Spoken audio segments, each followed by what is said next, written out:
OTB AM with Gillette Labs. Get the ultimate shave or your money back. Neon Night Edition available now.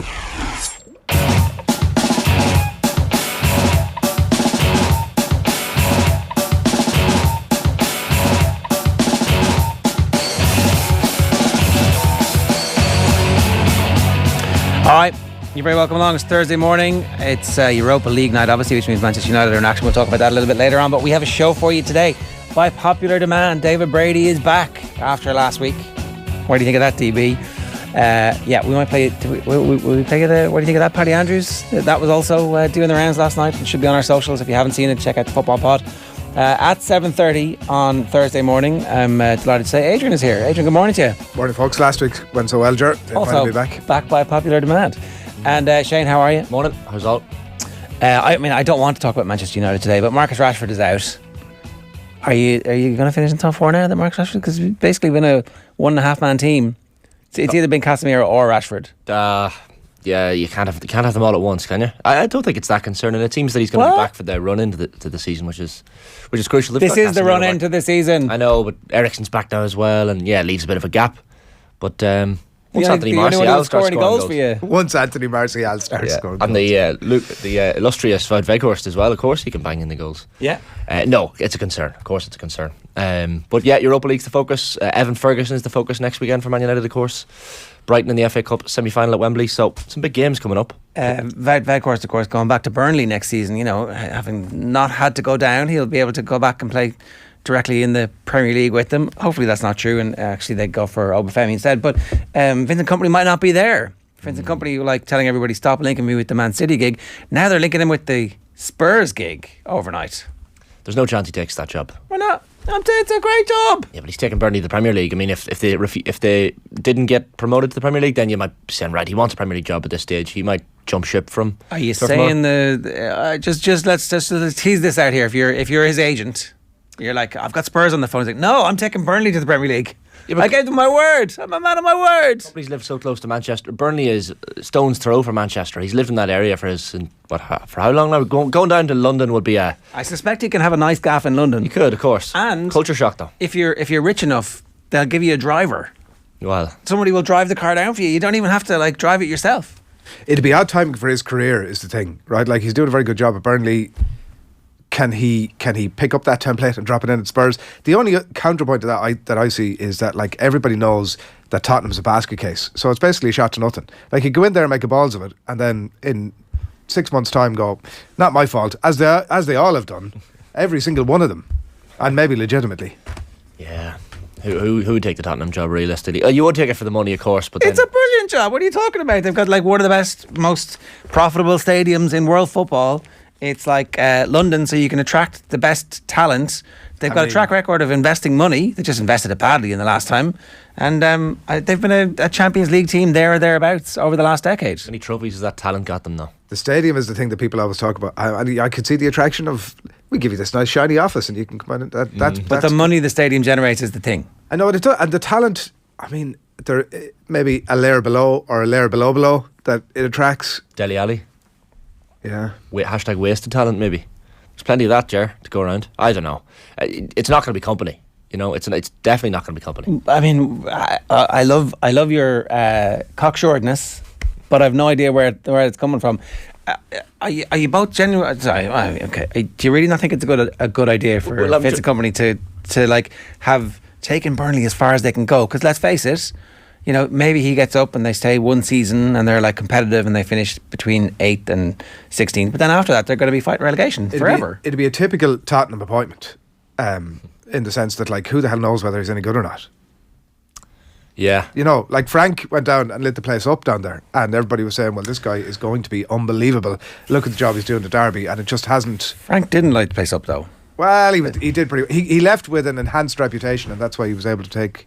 I think there was a lot of evidence to suggest that when we talked about Frank the other day, people were pointing out that the team that he had 3 or 4 genuinely Premier League class players on loan.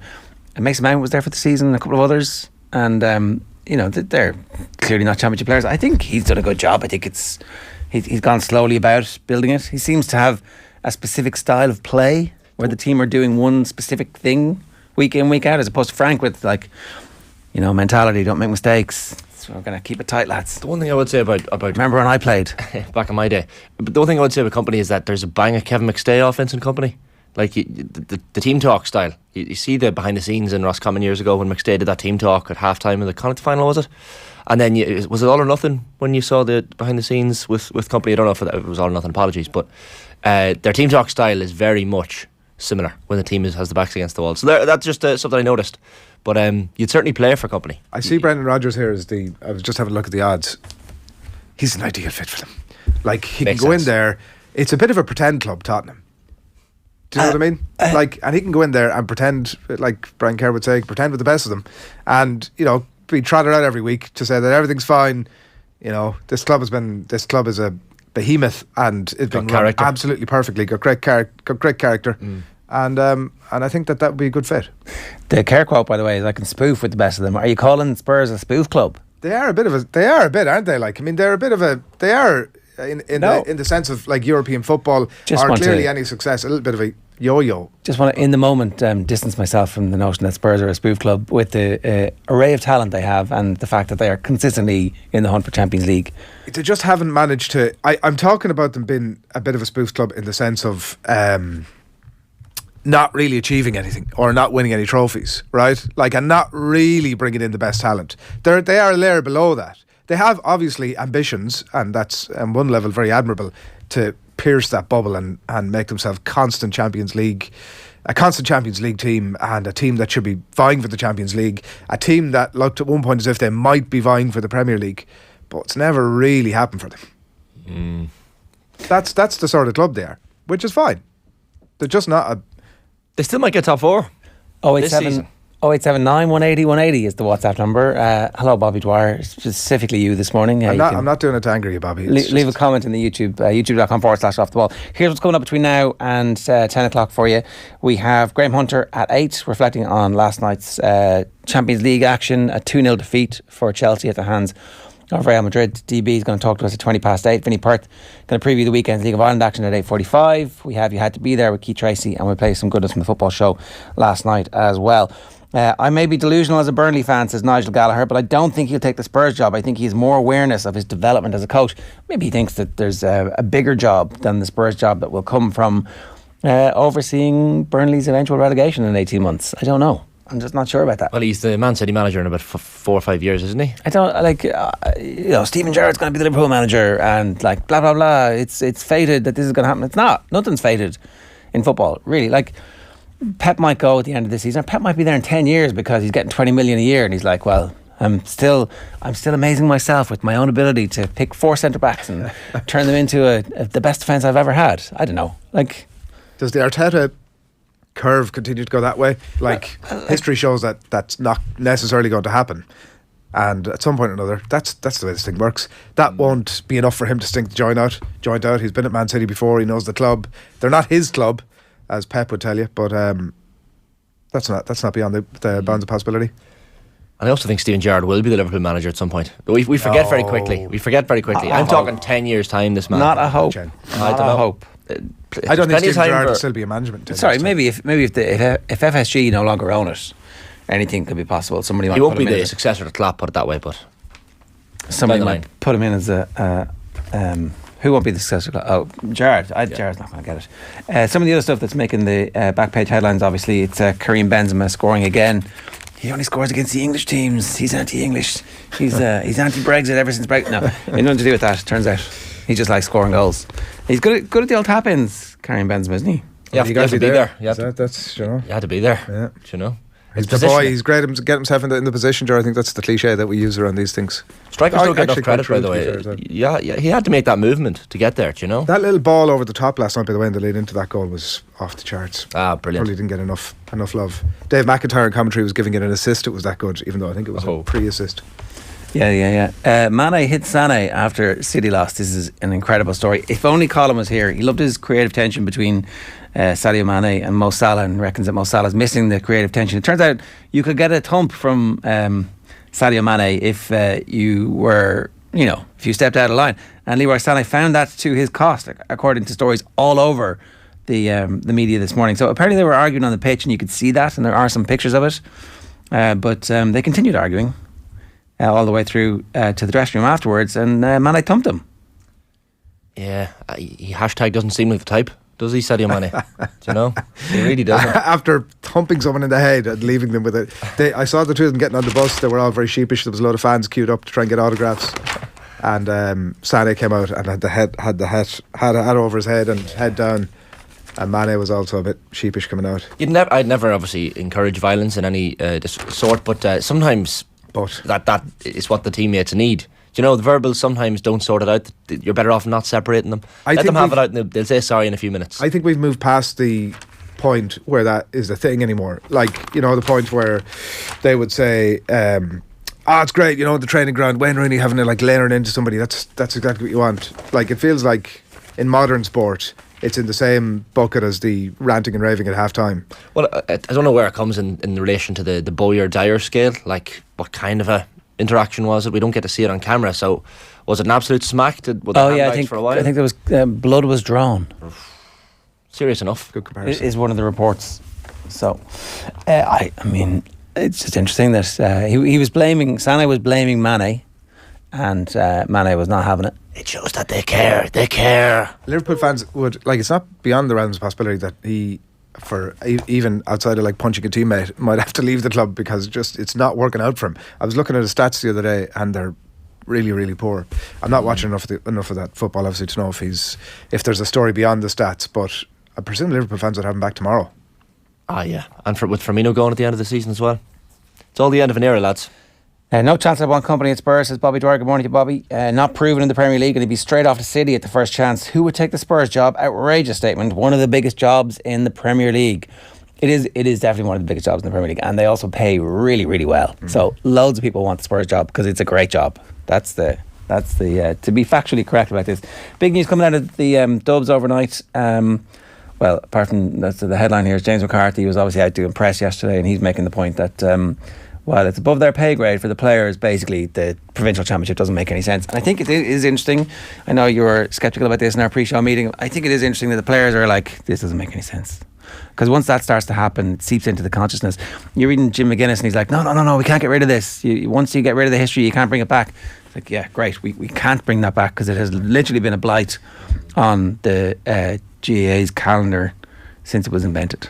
Well, I think the point is that most weeks in the build-up to my own county's first involvement of the year in the Ulster Championship, I'm really excited. This week I couldn't care less. Like I will be in Haley Park and Oma on Sunday to watch Tyrone Monaghan. I'll be there. Couldn't care less, but I mean, it feels like the jeopardy yeah. just isn't the same. You know, in previous years you lose, you go into the first round of the qualifiers, which is a bit of a gargantuan task then to get through that, to get to an All-Ireland quarterfinal or the Super 8s or whatever it was. But this year it feels like, well, if they lose to Tyrone, they've got the 5 weeks to recuperate for the group stage. Just remind me about the Super 8s because I've kind of forgotten. Were there only 8 teams? Only 8 teams. It was basically the All-Ireland quarterfinal. There was stage. actually Super 8s. Yeah, there was two groups of 4. Right. Yeah. In which case there was some jeopardy to get into that because you were in the top 8. Yeah. Are we sure about that? Because it feels like, you know. Yeah, you got through the qualifiers or else some bad teams managed to make it. Yeah. Whereas with this, it's like my Super Sweet 16 and then it's like my Super Sweet 12 a month later. It's a new way of looking at it, right? And there is that bit of, like, there will be dead rubbers, as we've seen, that will crop up. Like, fair play to obviously what New York have done. If they end up in there, you would expect that there ends up in some dead rubbers in that group. Maybe they were talking about extending that group maybe even to 5. We should see how that plays out. But the point that I was making was provincial structure is not making sense, is the headline of the Star today.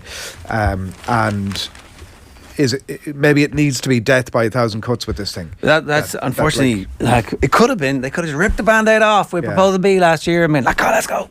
The last straw would be the players saying, that's it.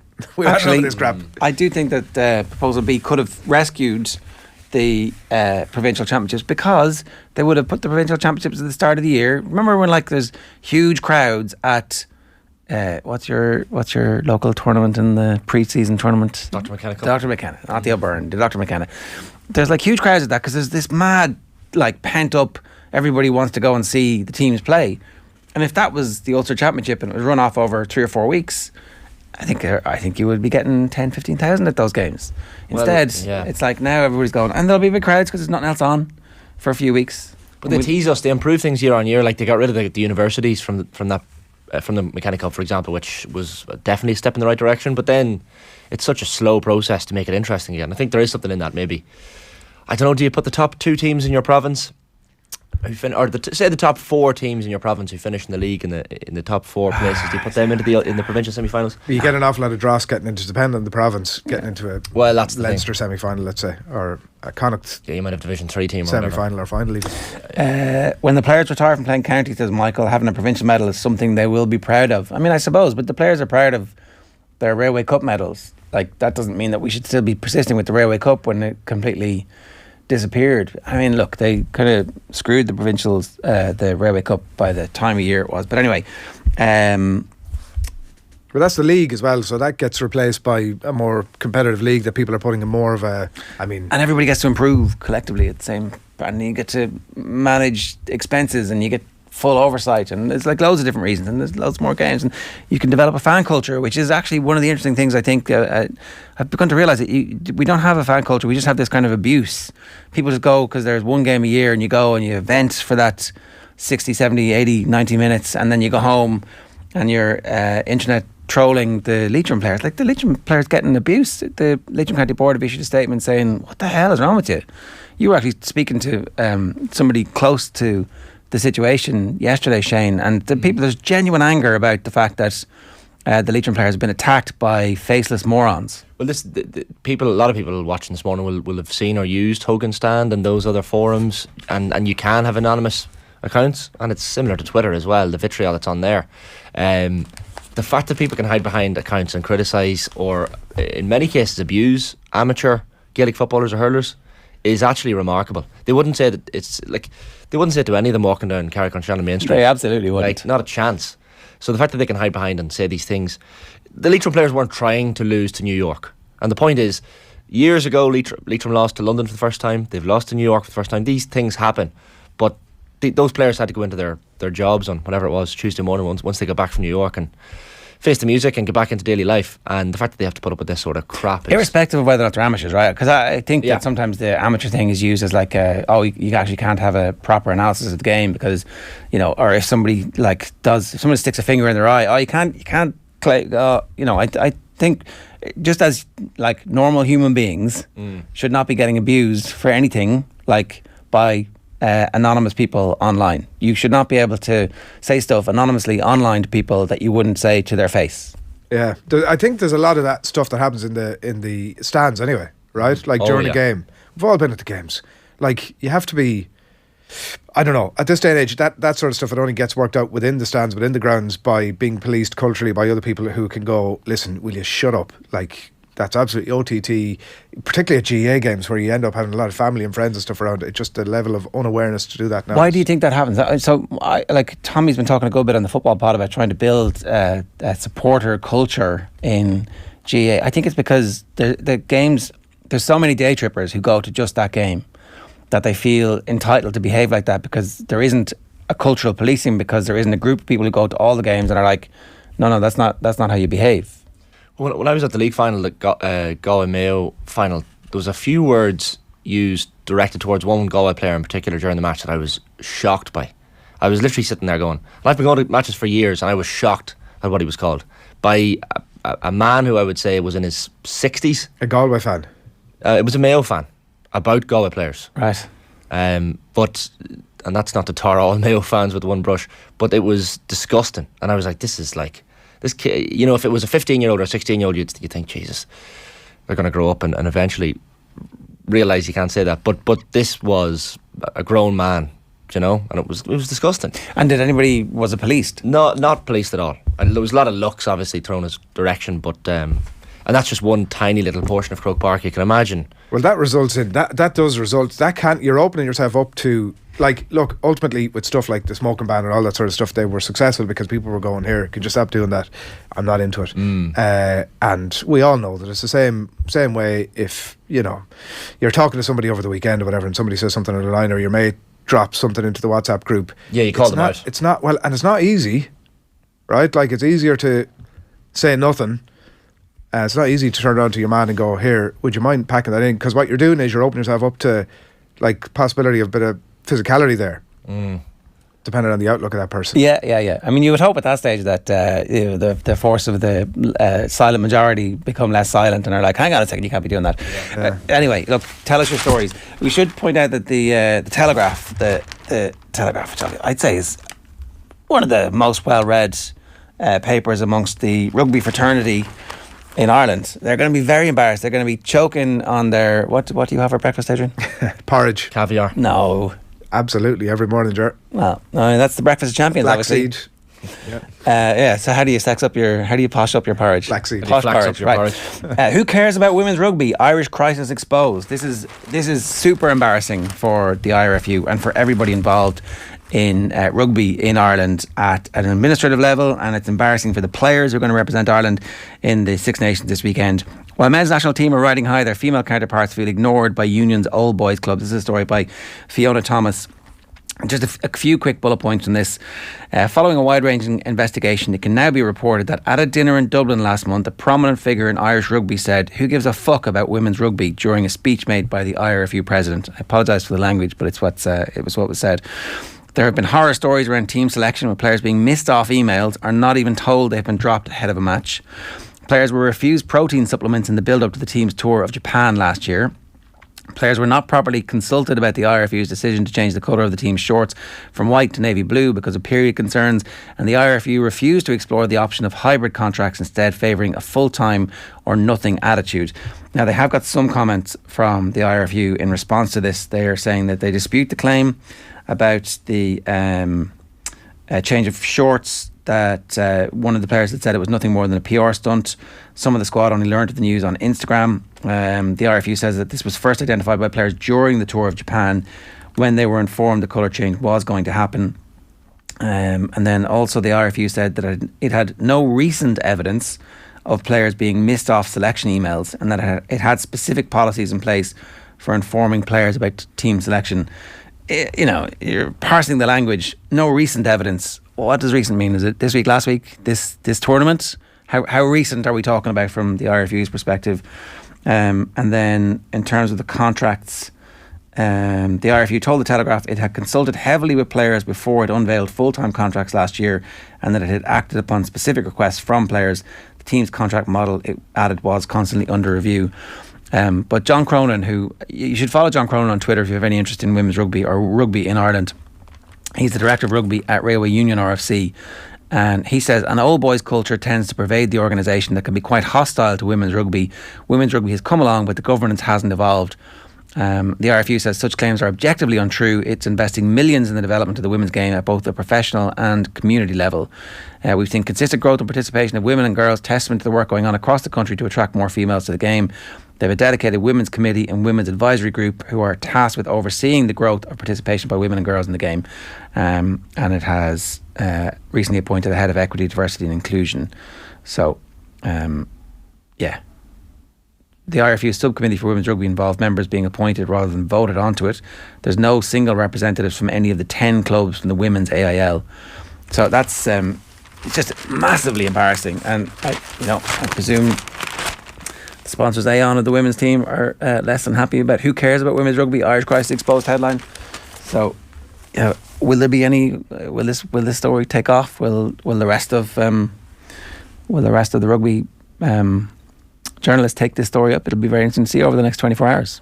Well, we've just been talking about a culture where something is said that's not right, and a fellow supporter or a colleague or whatever turns around and says, "Listen, what are you saying that for?" That is the thing that drives the culture, and I think it's totally appropriate here. Like, to use the hackneyed phrase, the RFU are clearly, as they have pointed out themselves, on a bit of a journey from a poor place into a better place, and they clearly still have a bit of a journey to go on. And I think that, like, obviously they're quoting chapter and verse around the policies that they've brought in, or the new processes, or the better facilities, or better terms and conditions for the women's players, and the investment that's there.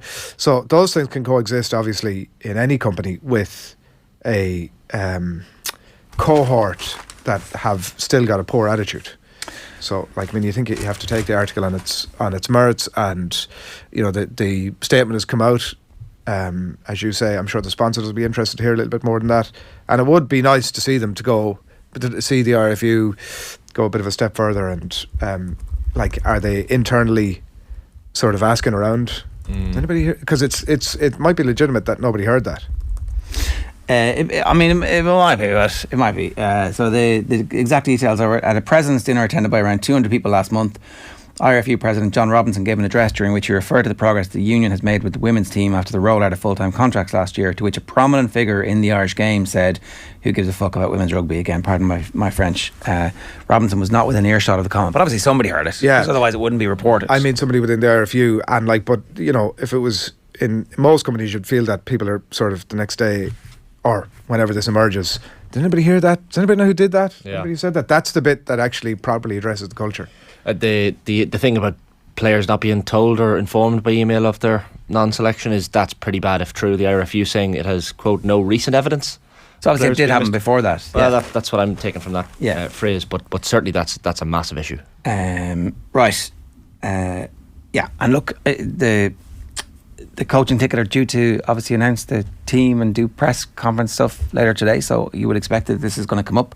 Greg McWilliams doing a presser later today to announce the squad, so no doubt he will be asked about this. And like, it's an awful position to be in, because like, yeah, but or it's a good opportunity to be an agent for change, you know. Yeah, that if that happened, that's disgusting. And I'm going to stand for my team, and I'm going to stand for my players. And actually, here's the truth of I've consulted with the players today, and I've asked them about the change of shorts, and here's what the current team are saying.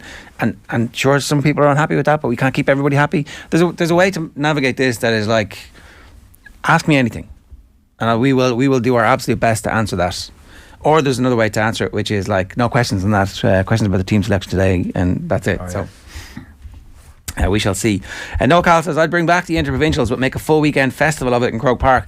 The whole notion of the All-Ireland final weekend festival is something that Christy O'Connor has been writing about for, I'd say, the best part of a decade. And you kind of still feel like, especially last year when the minor wasn't on beforehand, there was kind of a sense of like there's something missing. And I still don't think they've got the Jubilee thing fully right. Like, that should be a much bigger hoo-ha. I still think that like they could turn, like, who's performing at the All-Ireland final could be a bigger deal than, you know, or somebody screaming into a microphone and a bit of Kaylee dancing in the background. Half time, yeah. Or like pre-match now, there's an opportunity to do stuff to get people into the stadium and like have a sense of occasion, as opposed to, right, it's 70 minutes and that's it. We should have a why don't we have flyovers at Croke Park? Why don't we just Super Bowl the hell out of it for the All-Ireland finals? Well, we've spent all our money on Joe Biden, Shane. And the black and tans. That budget is empty. Of course, yeah. GAA supporter culture was good, the experience in stadiums was good, but over the last 10 years the entire culture of GAA changed, and stadium experience is too influenced by US sports with loud music, etc. I mean, I don't think the loud music is influencing people, abusing people. Like, it's not giving them cover to be assholes, is it? Definitely not. Spurs should go for Luis Enrique, says John Claffey. Shane, what happened to this great young Monaghan team you were raving about last night? Up, down, says Lorky. Yeah, what happened? The under 20s get beaten? Down, beat Monaghan in the semi-final. Yeah, Monaghan had good wins against was it Cavan and Armagh in the under 20s this year so far, but the down team is brilliant, by the way. So they go through anyway, Monaghan. Is it a round robin system? Not sure at the 20s. It is in Leinster. It's like you play 3 games and then the 4 teams that are left go into a semi-final. But I'm glad Lorcan's written to me this morning. But that's a serious down team. We should just take a moment to mention that Sligo beat Mayo last night in the under 20s, and it's not the first time that's happened. I think it's the second year in a row. And whatever they've done in Sligo underage GAA, and whatever they're doing in Sligo Gaelic football in particular, it's rising quickly. And that's a Mayo under 20 team that had players who could have influenced the outcome of the senior team's defeat at the weekend. We'll talk about that with DB in about 20 minutes time. So that's an absolutely massive win for them, and plenty of reason to pay attention to that championship. Anyway, the football pod are hitting the road again, heading off to Killarney for Off the Ball's first big show of the summer, with thanks to AIB. Tommy, Paddy and James will be bringing the football pod to the Great Southern Hotel for a live episode with special guests on Thursday the 4th of May. Join us for a brilliant night of football chat and crack, with plenty of focus on the All-Ireland champions Kerry and the contenders who are coming for their throne. It's an exclusive off-air event. Tickets are limited, so don't delay. Go to offtheball.com/events. It's all in partnership with AIB. Check out the hashtag #TheToughest for more. Up after the break, we're going to talk to Graham Hunter about the Champions League. First though, here is the Coigig crew talking about Sinead Farrelly's inclusion in the Irish squad. And a reminder, Coigig Pod on OTB is in association with Cadbury FC, official snack partner to the Republic of Ireland women's national team. OTB AM. The Sports Breakfast Show from Off the Ball. OTB Rugby. We know that Matt Hansen is a bit loose-lipped and it's great. I think in many cases people take it with a pinch of salt. Gone are the days where newspaper articles were pinned up on walls as motivation. Geez, if you're clutching at straws, if that's what's inspiring you and that's what's getting you up for an international test match. Subscribe to the rugby stream on the OTB SPORTS app now. She's not the first player that's joined the squad so far in the last couple of months, but it's a lot of weight on one player's shoulders, and it's an interesting weight for the team, or it's an interesting dynamic, I suppose is probably the right word, for the team to deal with as well. Yeah, I think Vera's comments were obviously very positive, but maybe a bit OTT in terms of she said that this is the player we've been waiting for. Again, I don't think we changed our style of play all that much. We just kept the ball a little bit better in positions that we would expect to keep the ball better. So it's good to have someone who wasn't intimidated by the occasion, I suppose. And obviously that was really good in her first game as well. I would love to have seen her. I know she was probably absolutely wrecked after playing the first game, but I would love to have seen more out of her because she has very limited time to get up to the speed of the girls who've been playing professional for the last 5 years, who we will come up against in, the next phase, which is the World Cup. So, they were very, she was waxing lyrical, wasn't she? But I guess we asked for, if someone is going to be brought into the squad, that they be starters or able to make an impact. And she did that. Her and Aoife Mannion have done that for me, in that opinion. And I think that they're both probably nailed on starters. Yeah, I think so. And yeah, I mean, it was very, very high praise for her. And I think she did really, really well. She's definitely in the squad. She's definitely on the plane if she can keep herself fit. If she can get fit and keep herself fit and injury free, I'd say she's definitely on the plane. The question mark is Shiva, but I thought she did really well as well. But she can only bring 20 players, three goalkeepers and 20 players. I think there's going to be some hearts broken in there for sure. OTB AM with Gillette Labs. Get the ultimate shave or your money back. Neon Night Edition available now. Right, you're very welcome back. It is 8:02. Time for to turn our attention to the Champions League. A 2-0 defeat for Chelsea at the hands of Real Madrid, who look pretty good but could probably have another couple of gears if they need it. Graham Hunter, good morning to you. How are you? Morning, Jack. Grand, yeah, thanks. Before we get into Real Madrid, right, because there's so many great things to talk about them, I just do want to get your impression and just the general Spanish impression of what the hell Ted Bowley is doing in charge of a football club, because every time a story comes out about him, you're like, that can't be true. That but you could literally tell me anything at this stage and I think I would probably believe it. Jerry, it's not like me to oppose you, but listen, which amongst us, it's about glass houses and stones, which amongst us hasn't gone out for a midweek lunch with Florentino Perez, had a couple of glasses too many, strolled out and told the media we're going to pump Real Madrid 3-0. Which amongst us? So I think you're being harsh. Well, it's that, and it's the James Corden stuff, and it's the 12-a-side, and it's, we're going to be in the Champions League next season, we're always there. Half of those stories probably untrue, but who cares? Never mind explaining it. We don't have the time right now to list the ways in which Father Todd to you, has gone completely in the wrong direction. He's rowing one way and everybody else is rowing the other.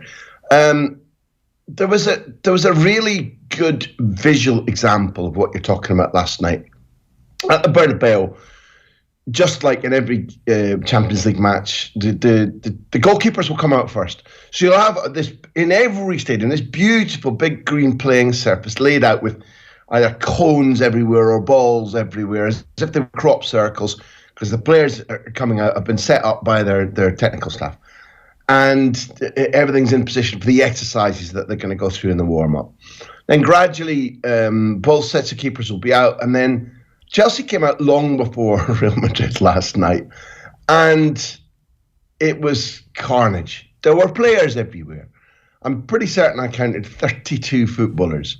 So with all the associated coaches out there, there was a stage when they were 40 plus people on one half of the pitch, and then the reigning Spanish, European and world champions came out, and a tiny part of the other half of the pitch was occupied.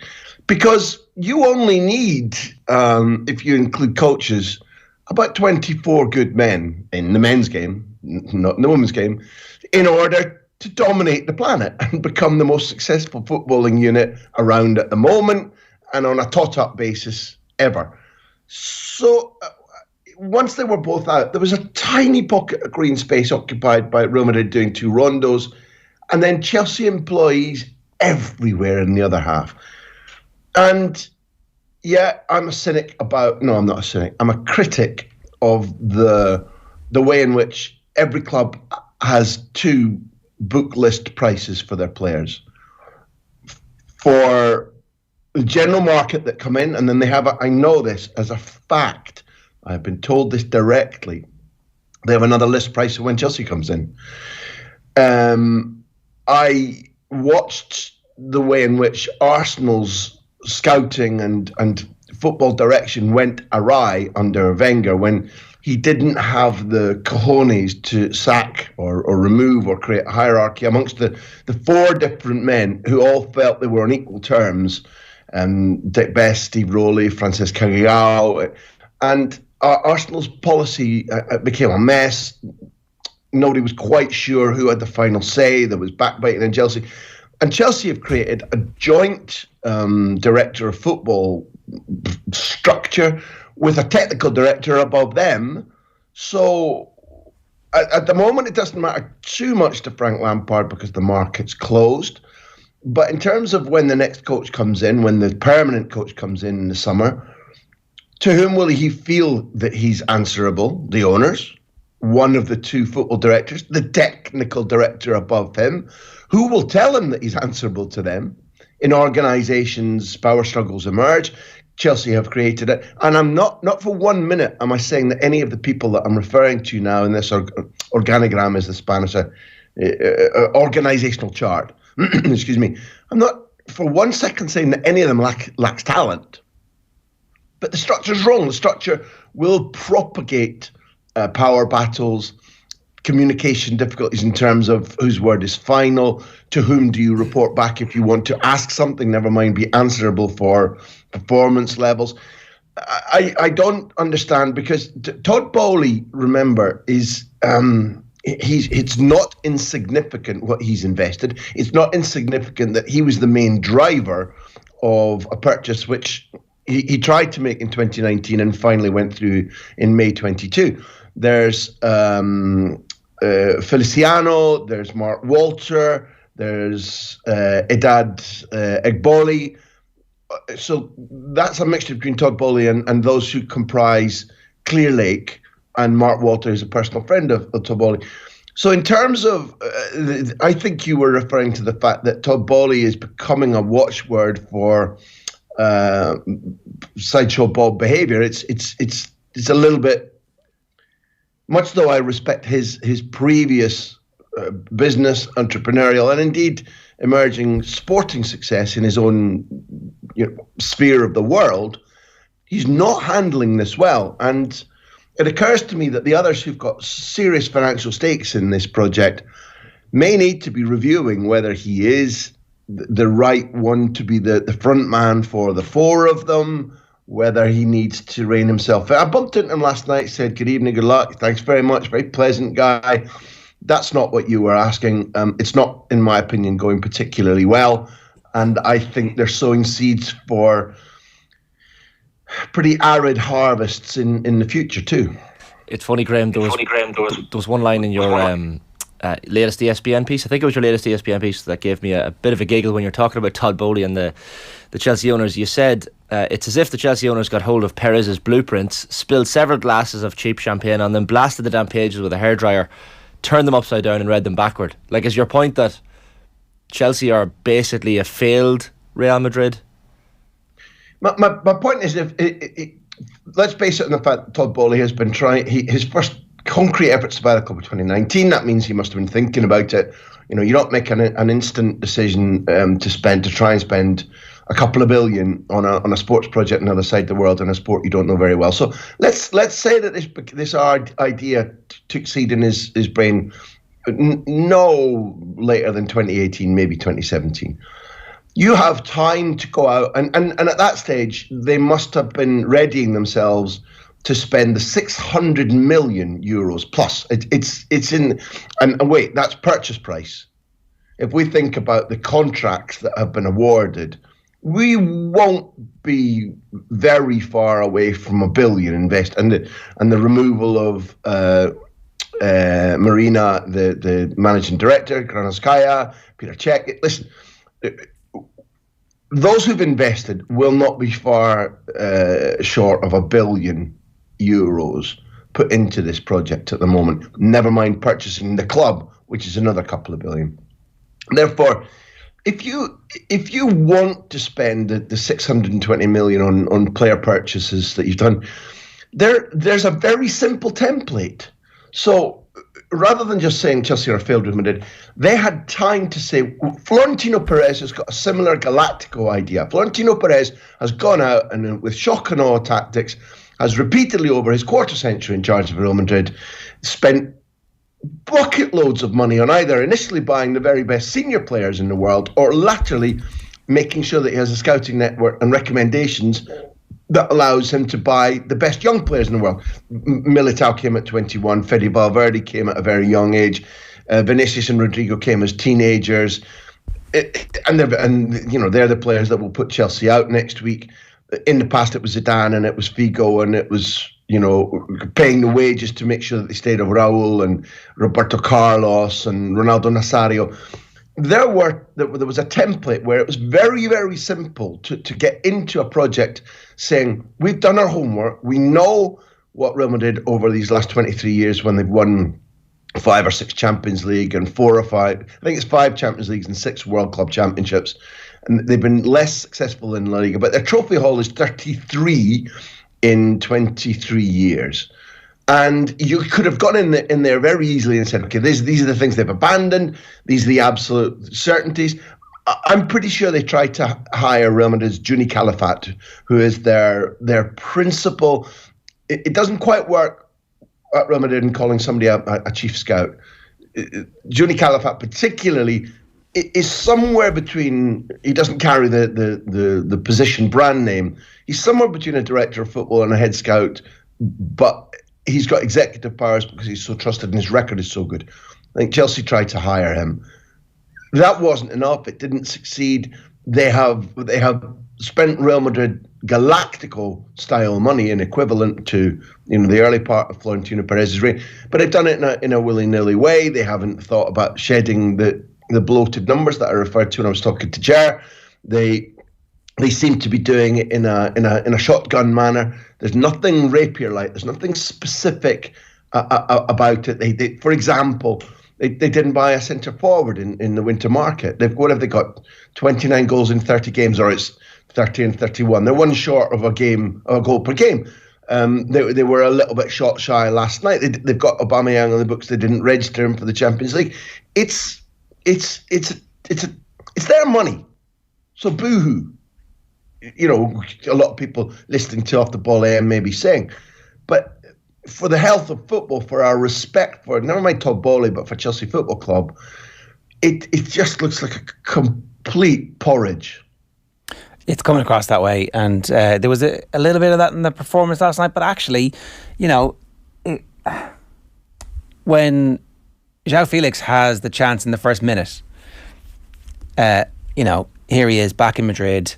The opportunity is through, and if he'd just been in a slightly better goal scoring form, or if he was a slightly better goal scorer, they could have been 1-0 up, and then it's a completely different game, and one of the great smash and grabs in world football history is on. And maybe if Potter was still the manager, that might have happened. I don't know. Maybe what the whole Frank Lampard thing is just an example of the porridge. Was there anything in the performance from Real Madrid that gave you some pause to think, oof, this team isn't quite at the level that it has been in previous seasons when it's won the Champions League? Lots of things this season have hinted at that statement, and last night there's no question that first of all, beyond the João Felix opportunity, Militao patrolled him brilliantly.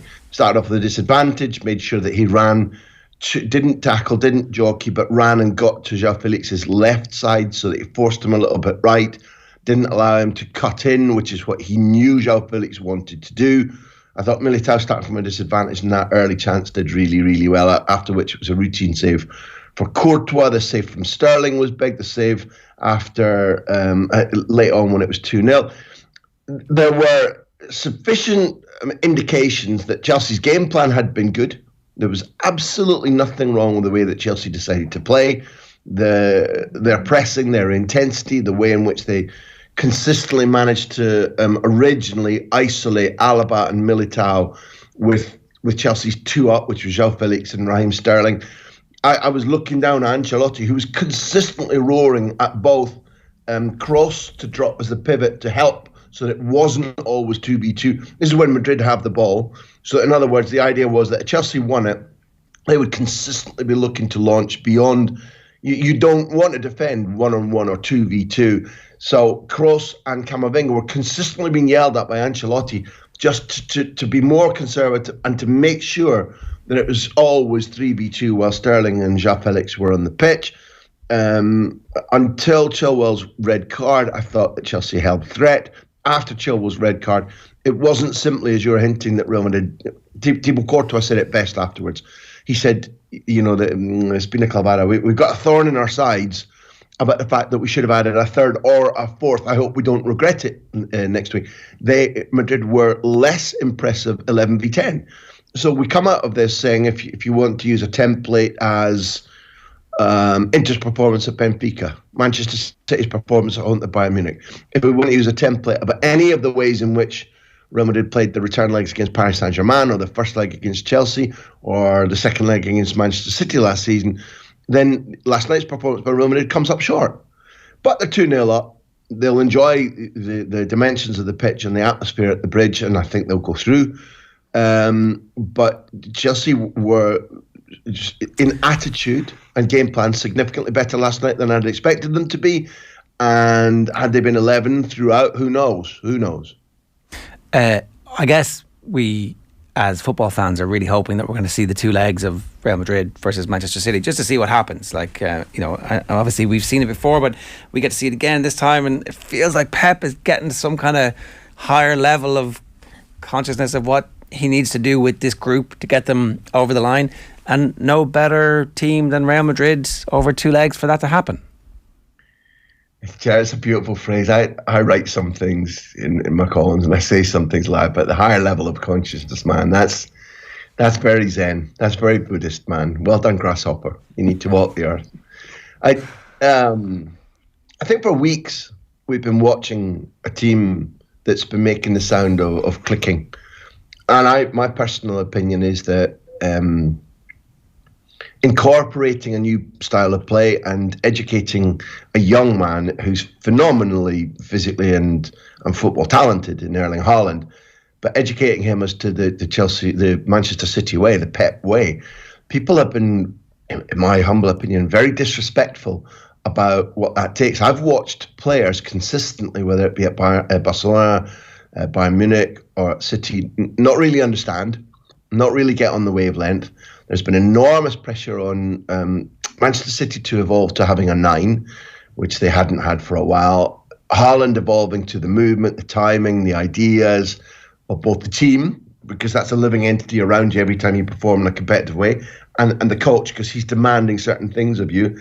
It's a big amount of data to build into your head, and then to realize every time that you're not doing what you wanted to do, which is largely how, in my opinion, how Dortmund allowed him to play. I watched him at Dortmund a lot, less at Salzburg, where he was allowed, if he wasn't getting the ball, to drop deep into midfield, be given the ball, and then run at teams and scare the living crap out of them. The system's different. So, for my taste, City have been interesting and impressive in equal measures in the first half of the season, left behind because Arsenal have been dramatically good. But for weeks now, City have looked as if they've clicked. They've got lots of players who look fresh, physically and mentally. And for that reason, again, for weeks, I've been saying I think City can overhaul Arsenal. I think that they're going to be European champions. I think it'll be them against Real Madrid, like you predicted in the semi-final, and I think they'll win. They should have won last time. I think they will win this time. I think they'll win the overall competition. And to be honest with you, I find them intensely fun to watch. I think it's another version. It bears all the hallmarks of a Pep team, but they're playing differently. Several players are playing almost at the peak of their performance, which if you get that in any sport, I missed Sligo Mayo last night, but wherever we're talking about, if you get a core group amongst you playing at the peak of your powers, your coaching's done well, your managerial style is done well because people are convinced they're buying in, and then they're excelling. It feels like they are coming. If they don't win it, then I love to see who beats them. But I think City will win this tournament. Those two-leg semi-finals, when we get to see this new-fangled Manchester City defence versus the array of attacking talent that Real Madrid have, is mouth-watering. I did, before we go, want to ask you about Sevilla and Man United, and just what level of threat there is for Manchester United in this, because Rashford is out, Casemiro's back, so it swings and roundabouts a little bit in terms of team selection, but obviously they wanted both. This is a dangerous tie for Manchester United. It's the mystery and beauty of the dance of the seven veils of football. What will reveal itself to us, because Sevilla shouldn't really be in with a chance. They've looked slow and disjointed for the majority of the season. They are definitely slow and disjointed in midfield, where Manchester United will have a pretty serious upper hand. I know that occasionally, for example, away at Newcastle, occasionally on the road, United don't necessarily look as powerful as they do when they click at home, or how they click. I thought they were magnificent against Barcelona. So much enjoyed watching the mentality and their understanding of Ten Hag's strategy. I find, again, United extremely impressive in terms of how they've changed, how they've developed, and the way in which several players are reborn. Rashford being out is obviously statistically a major blow. They're not better in every position, man for man, but they are significantly better. Sevilla's coach has got no record of European football. Sevilla shouldn't have a prayer, but they're stubborn. They are definitely better without their Argentinian coach Sampaoli, who was like a walking personnel own goal. The players couldn't wait to get rid of him. Things have changed. Sevilla can be stubborn. It's down to Manchester United to demonstrate the superiority that we know that they have, not of budget, but of quality. And therefore, it should be Manchester United all day long. But football is as we know, completely nuts. Graham, can I just ask you, we got a message in this morning from someone who suggested that Luis Enrique is the man that Spurs should be looking at. You mentioned the sheer numbers on the pitch for Chelsea in the warm-up last night. When you look at the numbers and the egos involved in that Chelsea dressing room, would Enrique be open to a move to Stamford Bridge, do you reckon? Can we always, if we use his surname, which is Martinez, Luis Enrique being his first name? I have to tread extremely carefully here, because having talked to him, I know the answer. So let me pretend I haven't said that and suggest to you, yes. Yes to Chelsea. In my opinion, not in my opinion, he's stated categorically that he wants to coach in the Premier League. His English, which is always a potential barrier for foreigners, is extremely good, and he's been working on intensifying the quality of his pronunciation of words. He's gone to detail, not just can I speak English. He's pretty obsessed by the competitive nature, the tradition of the Premier League. There's absolutely no question that he is A, ready to coach again, B, extremely enthusiastic to do so, C, above any league, him having worked at Roma already and won the treble with Football Club Barcelona, and coached Spain to a couple of a semi-final and final. It's the top end of the Premier League that he wants to go to. He's crystal clear that he will not accept any old project. The two things I can leave you with that are 100% accurate are that he will not coach any club where they don't come to him and say, you are the man we want. It's not in the interview process, convince us. That will come. That can come as part of the discussions.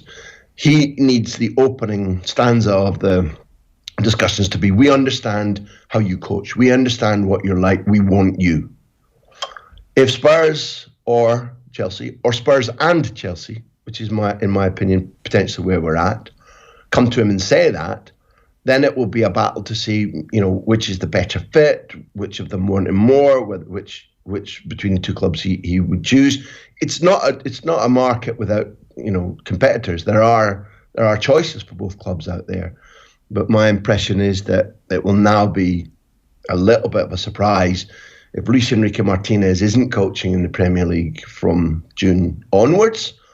I think it'll be in London. And my opinion is that it will be fun and that he'll be a success. That's going to make all our lives a bit more interesting. Graham, great to have you with us. Thanks a million, sir. It's Graham Hunter live on the line this morning from Madrid after the game at the Bernabeu last night. OTB AM with Gillette Labs. Get the ultimate shave or your money back. Neon Night Edition available now. I'm never not going to call him Luis Enrique Martinez from now on. Jesus, yeah, that's a big mistake. But people don't forget as well that the La Liga table at the moment is quite interesting. And Graham wrote about this recently, is that Valencia look like they're going to go down. Like they're in the relegation spots. Sevilla are 5 points above that in 13th. Like it would be a terrible blow for La Liga to lose a team like Valencia, and Sevilla could be in bother as well if they have a couple of bad results. But it's the equivalent of a top team in the Premier League going down. So not good commercially, I'd imagine, for La Liga, but it's interesting. You'd have to assume they come straight back up, but they've such a great track record of picking managers at Valencia. It's true. Yeah, of course. 27 minutes past 8 this morning here on OTB AM. Jim Sullivan says, just admit it, you want Riverdance at every half-time. I do not want Riverdance. It was not on my... Oh, that'd be great. It was not on my register of stuff that... let's have something else. Like, let's have big international acts. No? Turn it into the Super Bowl. No, we got to celebrate the Irish culture, Ger. You can do both. Yeah. Not like... An Irish international act, you mean? I mean... Well, that would be a big step up. Shane, that would be a big step up. It would. Like, open to that as well. But like, it's not part of the conversation. No. Ingenuity and changing things up, Ger. Colin McCarthy says Railway Cup would be good to tie in with the All Ireland Club Finals to make a proper day of it and boost attendance. Nothing worse than seeing empty stands at these. The obsession with having every game in Croke Park when you're not going to get more than 15,000, 20,000. Place doesn't look great. Everybody's dream is playing Croke Park. I get it. It's not a final. I do understand that too. But sometimes an absolutely jam-packed Nolan Park, is that not a better thing? Better environment? Was that not the case for the I used to love watching the Railway Cup. I used to get behind watching I used to love seeing Monaghan players playing alongside Tyrone and Donegal. I think the players enjoyed it as well. So if they could bring it back in a new way and an exciting way and make it work. Now obviously the calendar and where you squeeze it in is the issue, but certainly it's something I think they should consider. Yeah, I think there's loads of ways you could do that. You could play it in London as a trip for the weekend and everybody goes and takes over. I don't know. There's finding a gap in the calendar, obviously, and then getting players who are going to be good enough to draw attention to, or from a broadcast perspective. Anyway, fixing the Railway Cup was not on our bingo this morning. What was on our bingo was talking to David Brady after Mayo's defeat at the weekend. David, good morning to you. Morning, Ger. Morning, Shane. Do you want to apologise to the entire county of Mayo on behalf of, for inspiring Roscommon to their greatness at the weekend, DB? Look, it was, as Joe Biden might say, a Freudian slip when I did position a potential rematch between Galway and Mayo. And again, I was Freudian, and I think I backed it up by saying it was by no means a done deal, and the threat that Roscommon posed once I copped onto myself became more real, and so real on Sunday that they completely and utterly deserved their victory, their win, and their performance replicated what you'd want from a championship encounter. Apology accepted, I believe, is Yeah, I got a nice text from a Roscommon man. He didn't say anything. He just sent me one ticket for a €100 draw to win 200,000 in Roscommon. So you know what? I've paid my dues. Davy Burke said after the match, David, he said the players felt a little bit disrespected during the week. The commentary was a bit one-sided. What commentary do you reckon he was talking about? Honestly, and I listened to a lot of it. And again, people are going to have to make a prediction. Yeah. Now, and you're going, well, tell me, it's either Roscommon or Mayo. You can't say it's a draw because someone has to win on the day. So a lot of people would have went with the National League winners, a team that played Roscommon a few weeks previous and won, not by a lot, I think it was 4 points. And again, you can make it out. I'd say, use my Freudian slip to say I did jump ahead of myself when we were talking 24, 48 hours after a Galway Mayo National League final, that there could be a rematch on the cards. But bar that, I honest to God, I don't think there was in any way, shape or form disrespectful. The vast majority, everyone always pointed out the fantastic league performance. And for me, I think the league performance in Roscommon was the icing on the cake, was their absolute clinical execution and demolition of Donegal in the final game. That set them on a perfect pedestal to come into McHale Park, not as underdogs, but not in many people's mind firm favourites, but they left as the ultimate favourite and winners. Yeah, I mean, you can only use that certain amount of times. I think that's it now for them. There's no more under the radar. There's no more people are doubting us. It's like, actually, we have belief and we can inflict our game plan on anybody, and that's exactly what they did. We did have a conversation after. We've had 2 conversations with you so far this year. One was actually, you know what, when in the cold light of day, if Mayo get knocked out, it's not a disaster. So we'll come to that in a minute. But I did want to just ask you about the template that we did talk a little bit about. What Galway did wasn't a million miles away from a bit of what Roscommon did. Roscommon probably took it to an nth degree. Like, I think they won 7 out of 9 of their own kickouts going long. The Mayo midfield just didn't know what to do under the high ball, and that's something that was evidenced. And again, we've had Keane Johnson looking at this first. Like, you can trace that all the way back to the All-Ireland final and the Con Kilpatrick performance in midfield that day and the goals that come off that. From Tyrone's perspective against Mayo, they haven't sorted that out just yet. Is that fixable in 5-6 weeks?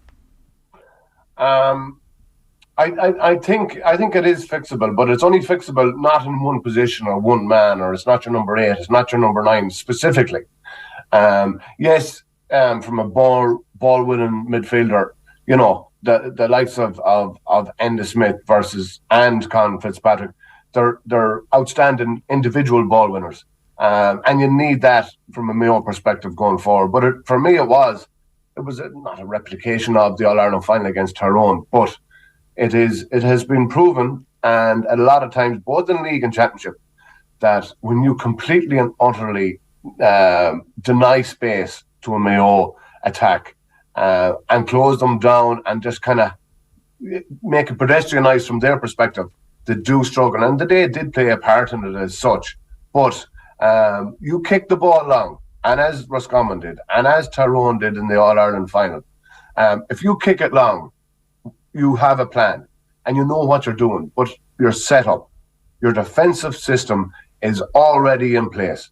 And it kind of even played into the hands of Roscommon as such, that Mayo had a press on, that Mayo had the players pushed up, because it kind of left a little bit of one-on-one or uneven numbers to a degree further out the field, because guys were pressing up more and forcing it long. But they played into Roscommon's hand.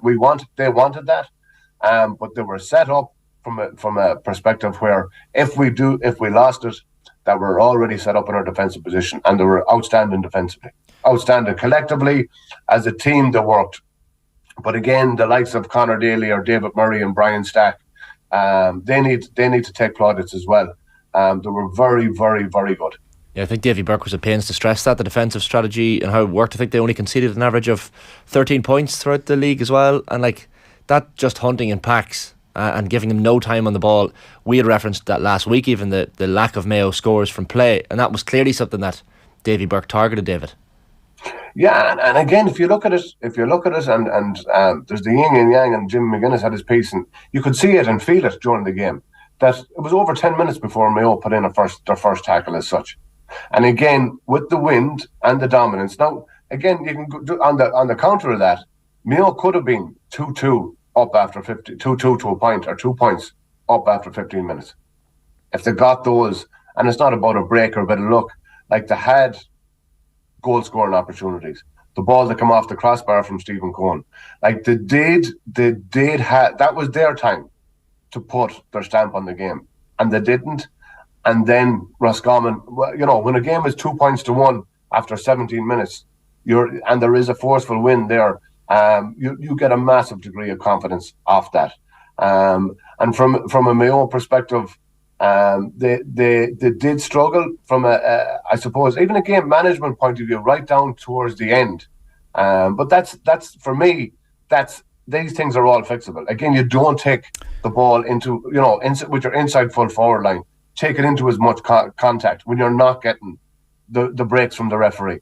It's not. If the referee is not playing like you feel you change it. You don't keep looking for the same fouls or the same. They run the ball down blind avenues constantly in the last 10 minutes of the game. It's and again, I think these things are fixable. We did say a few weeks ago, how would I feel on the 9th or on the day of the game? You want to win, and you want nothing else but a win. Now you have a 6-week break. There's been a massive. You have to look at the positives because you can't and fix the. It's a new competition. Yeah. It's still a competition. There's some of the Mayo players that have an opportunity to go and get a little bit of sun this week. They've had a hard since November constant. They know that it's so and it is. You're going. There's a little bit of guys. You could have. There's a game management part of it during it, but they know by watching the video and doing the analysis where they need to focus on. Why they kind of played into Roscommon's hand to a degree. They let Roscommon dictate. When they had the ball in their hand, Mayo set up defensively, and Roscommon goes, lovely. If we can buy 3 minutes here, or 3.5 minutes from this phase of play, well, then it's going to suit us coming out in the second half with the win. There's a couple of things I just wanted to bring up. The Dublin Donegal semi-final in 2014, where the kick out was so important. I haven't really seen such a stark example of it since. Really, maybe the All-Ireland final between Mayo and Tyrone is similar level, where the dominance of one team over the other creates the victory, and there's no in-game response to that, which would be concerning really, because obviously there's intense brain power on the Mayo sideline, and there should be on the pitch, where they're like, okay, they've absolutely annihilated us on their kick out, and that then feeds into another problem. No one was willing to take on shots. Like I understand the disease of wides is something that eats at a crowd, particularly a home crowd, where if there's 3 or 4 wides in a row, everyone's like, oh my God, this is panic. But actually, if they'd sorted out the kickouts, you'd be able to rain shots in and break even at least on the long range kickouts. So you're going to get the ball back 50% of the time. And all of a sudden, Limerick at the moment are the Limerick hurlers are taking way more shots than they're scoring, but they've basically decided the team who shoots the most is going to win. So there's a few little kind of knock-on impacts here, where if you could sort out the midfield, even if you're trying to break the ball as opposed to trying to fetch it cleanly, and you've got a policy to deal with, if it's in crisis, this is what we're going to do, and then get them to take responsibility, start shooting from, if they're inside the 40, between the 40 and the 21, surely they can start scoring 33% of those shots, 50% of those shots. And the thing is, and you're right, the thing is that when you have the confidence of saying, I'd always been, shots are good, wides are even better, because it means you have the ball, you're dominating, and it will come right. But it is what happens when it goes wide. We're losing all our kickouts. Or the Roscommon, we're losing all the Roscommon kickouts. Yeah. And you are saying to yourself, and it is, who have I got?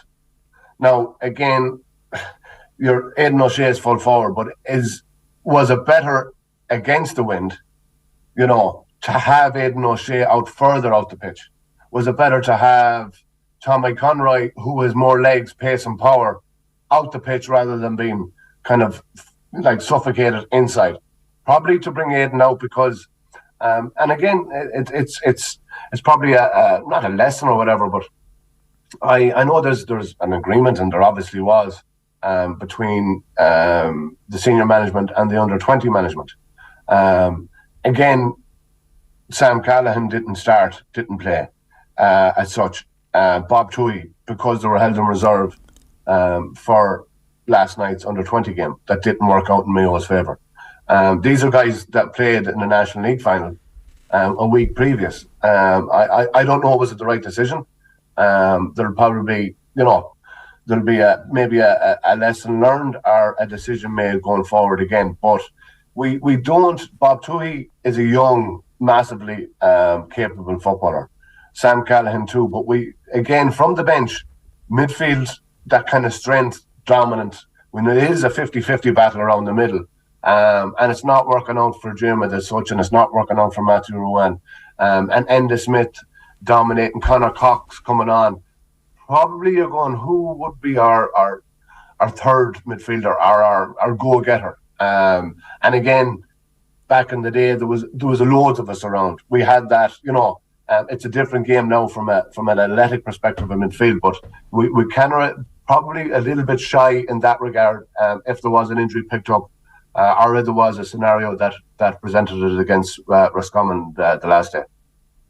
You do have obviously 6 weeks, and that will be a different team. The under-20s will be available for the round robin as it comes.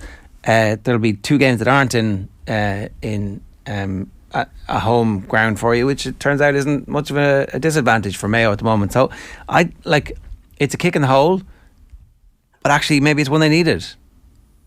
It's one they got. I'm not saying that you always say you never deserve a kick in the arse, and you look back and say you did.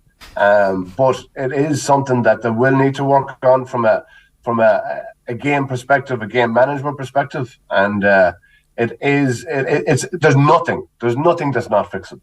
There's nothing, honestly, that I don't think is not fixable. I think it will refocus the minds, refocus the entire squad. From a management down, to have a full pick now. Under-20s are out, and I think the 6 weeks will be good. And again, it's not somewhere that Mayo have never been before. They've been here, they've been in the scenario, they've been in the situation, and it's about getting that role of confidence, and again that continuation of wins in the group stages. To one last point that Cian Johnson was making to us, if the bits that they need to fix, right, on the Mayo kick out, if you're playing against them, come off completely, let them have the ball, work it through the lines, because they don't appear to be that comfortable with it at the moment, because it doesn't allow you to get into that chaos situation where both sides are going at each other. And then the other thing is, don't foul, because they don't have enough scoring power from open play. They 10 points from not from play that they kicked against Galway. If Galway hadn't fouled them, then we saw against Roscommon, they didn't have the wherewithal to break them down. They have to find that. They've got to get that tactical nous on the field and the game smarts to be able to change when things aren't working. And again, yes, and again, it's done in a room, and it's done on the pitch. You bring that from the pitch. Again, if there is teams that are kind of, you would look probably to stack one side or overload one side with some of your more physical players, so they're creating an imbalance. If you do win it and there is the fast players and runners coming off, very hard to stop. But there is them changes and them kinks that you can make in a game plan. Now again, there will be, and it is creeping in a little bit, that scores from play Galway, amount of scores from play Roscommon. Again, you look back against Tyrone and the Currys of this world, there was enough of scores from player in them games, and they're only a month and a half ago, 2 months ago. So it's not a lifetime ago, but there is that kind of. And again, I suppose you're looking at, March, April conditions, weather doesn't suit. Simple as, and I'll be, doesn't necessarily suit Mayo from the football and the type of football that they play. A breezy, wet, rainy day is not ideal. Not ideal. I do say it as a leveler to a degree. It diminishes from their probably overall strength as a fast, fluid, slick team. But I wouldn't let it creep in to say that they aren't scoring enough, or they aren't a team they're capable of scoring from play. And I think they are. And I think that the 5-6 weeks is and again, it's like everything else. A week is a long time in football. 6 weeks is even longer, and it gives them an opportunity to be refreshed, come back and go at it again. David, the result in Castlebar was one thing, but I guess the story of the weekend was in the Bronx, and what's come out of it since. And there's been a lot of abuse hurled and directed towards Leitrim players coming out of that result of the weekend, enough to necessitate a statement, in fact, from Leitrim GAA yesterday, clearly criticising and lashing out at that abuse. What do you make of all this? Because we spoke about it at the top of the show today. There's a lot of online forums in the GAA world where people can use these anonymous names to abuse these players, and it's a scourge that seems to not be going away anytime soon. And it's unfortunate that it's widespread in society, not just from a sporting context. I telling you now, I found it hard to go to sleep at 1:30, 2 o'clock, 2:30 on Saturday night after an absolutely epic game. And I have played in Australia, I've played in Chicago, I've played in Boston, I've played in London. I have spent time with people that have been exiled from their homeland, their home county, and for what it represented from a vast, an awful amount of people. And I think it was brilliant that, the way that New York have come and had their first championship victory. Unfortunately, Leitrim had to be at the tail end of it. And again, you go to yourself, you're not an embarrassment. You lost against a very good and well-organised New York team. But again, there is people, and sometimes I feel sorry for them, because some of the vitriol and some of the comments were the lowest of the lowest. But the reality is, and there's a few people, Leitrim people, yes, very disappointed and not happy with the performance. But you're going, that's okay. But it's the outside people, the people that you think that would post on a message board or think would post on Twitter. They're not Leitrim people. They're people that just have nothing else to do in their lives but to throw vitriol and the lowest of the low comments at a football team that lost a game. They didn't do anything else. They just lost a GAA game. But it becomes that kind of, I think, that mixer that it's thrown in there, and it builds up. And I don't, and I've talked to Leitrim people, very proud Leitrim people, that are still proud of their team, not happy with the result, and who is. But it's awful to see. Yeah. And it's not right.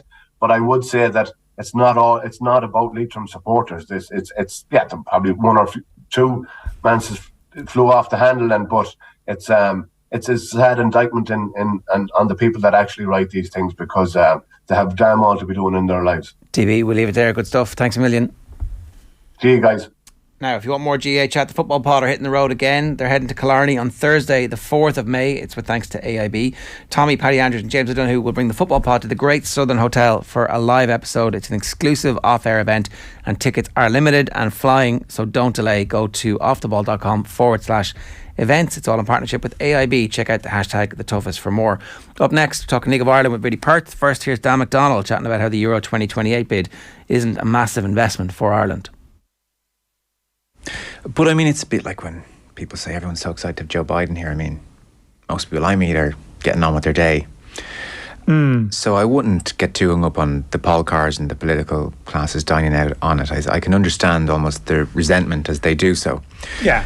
In this instance, given the minimal outlay, given the fact that the Aviva is very much in place, given that Dublin is well practiced at hosting events, generates, whether it's 240 million or another sum, but it'll generate some money for the economy.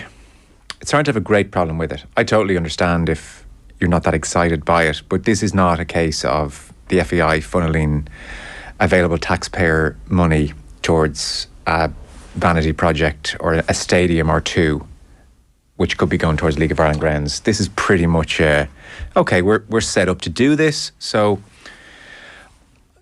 on those terms, I, like you, don't get overly excited by the whole idea of it, but I certainly have no objection to it. Whereas if we were talking about a big outlay of taxpayer money going into a football project in this country and it wasn't going towards League of Ireland grounds, then I think we'd have to have a real discussion. It is about the League of Ireland we're turning our attention to now. It's 8:50. Vinny Perth is with us. Vinny, good morning to you. How are you? Morning, how are we? Brent Pope used to have a saying, never give a sucker an even break. And for about 4 weeks, Shamrock Rovers looked like a little bit like they were suckers, and everybody kept giving them even breaks and didn't take the opportunity. And like the Terminator, they're back.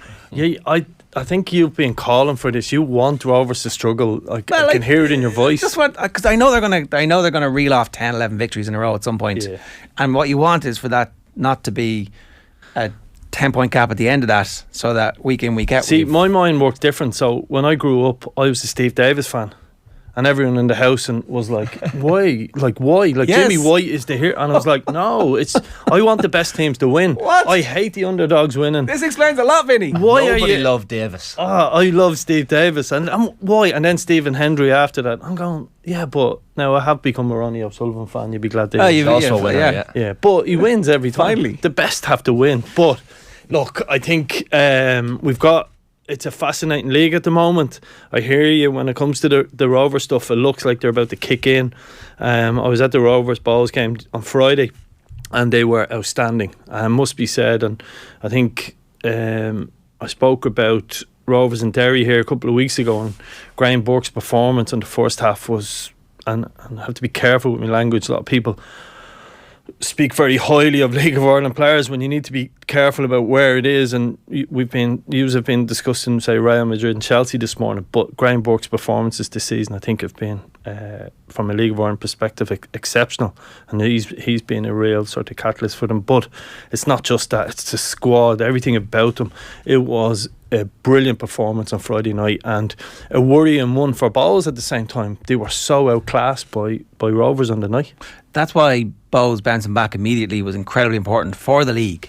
Yeah, absolutely. And I didn't see it coming because I was that worried about the performance on Friday. I thought Rovers were so far ahead of them. They looked a little bit tired. I looked at someone like Keith Buckley, who Keith went and travelled for a year last year in the middle of his career, and I looked and went, he looks a little bit tired, a little bit off. But the way he bounced back on Friday, I thought, albeit I know Rory Higgins complained about the penalty decision, I thought Bowes were worthy winners when I watched the game back, and it was an exceptional performance, and I think people don't understand how difficult it is to go Friday, Monday, and that's why I give huge credit to the manager on them performances. When someone bounces back on a Monday, you've got to give Declan Vine huge credit for that performance on Monday night. That was excellent. Jack Byrne is someone we give a lot of credit to, of course, on the show, but in terms of his form this season, it's been at a level that he's reached in plenty of years, but he almost seems to be taken to the next level. You mentioned Graham Burke, but Byrne has been so important to that. Yeah, I think when I go back to Friday night, which seems like a lifetime ago in League of Ireland terms, himself and Graham Burke looked a level above. Now you also have to add into that, so someone like, and we've referenced it here about horses for courses, some like Dylan Watts sort of went under the radar a little bit in the game, but he's done a phenomenal job on Friday night and was very quiet. Neil Ferrugia is, I would say Neil Ferrugia is very close to an Ireland call-up. That's how good, and particularly in that position, and whether he needs to leave Shamrock Rovers at the end of the season not to get that call-up, that'll be interesting. But remember, he was someone who was part of that great 21 squad that Stephen first took over. I think he scored the first goal for Stephen in the 21s. I think he's at a crossroad. But to go back to Jack Byrne, I would have been sort of almost not critical, but he hadn't reached the levels he had done. He's very close to that now, and I think that's a scary proposition for the rest of the league, because he's up there as the best player in the league. Can Byrne and Burke get called back into the Irish squad at any point, do you think, or is that ship sailed? No, it's a really difficult one now. I think back in the day I could understand the argument for it. Now I think we've developed so many players. When you look at our midfield now, you look at Knight, Malumbi, McGrath, what he's doing, and he's only on the fringes. Alan Brown can play in there. You've got Cullen. It is a lot more difficult now, and it will be a lot more difficult. They'll have to do something exceptional throughout the summer in terms of European football, but the advantage they would have over a League One, a League Two player trying to break into that squad is they'll have a real showcase around Europe. If Rovers go on and have another campaign in a group stages, that will definitely help them. Yeah, I think it's great that we're talking about this team and the level of performance that you're talking about, and it's not a foregone conclusion already 9 games in the way it has been in some recent seasons, so that's definitely a testimony to the rising tide. Just to stick on this point for a moment, is this the first time that they've all been fit together at the same time for a run of games? Like over the last couple of years that we've had Burke and Byrne and Farrugia and obviously Watts, I think it. No, they've had them at different stages. I think Graham Burke Graham Burke's an interesting one because his form goes up and down. He doesn't tend to like in the Derry game earlier in the season. For first 45 minutes, he looked above everyone else on the pitch. Second half, his form dipped. I think Graham struggles to play 90 minutes. He seems to have, and again, when you don't work with the player, you need to be careful. But I don't know whether he has injury or something in the background. But I just think Neil Farrugia has because he's that quick winger, he's been crippled with hamstring injuries, and and touch wood, I hope he's over that now, because he's someone I tried to sign a few years back, and I still put that down to one that I really, really missed, and I think he would have been exceptional for Dundalk as a winger.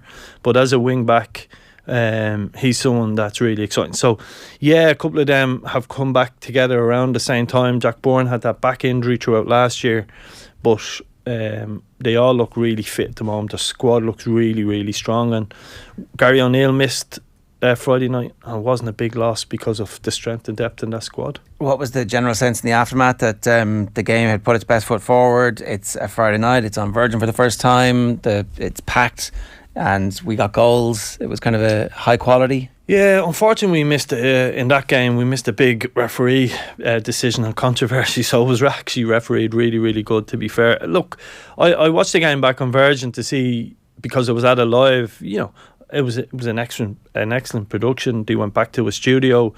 Brian Kerr and Ian Morris done a really, really good job. The good side of it was the promotion of it throughout the whole week.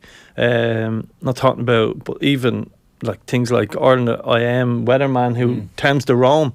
Well, he roamed around Dalymount Park. It's just small things like that they done really, really well, and you've got to give Virgin, or TV3 as I called them last week, huge credit for that. That was they promoted the game excellently, and I think people bought into it.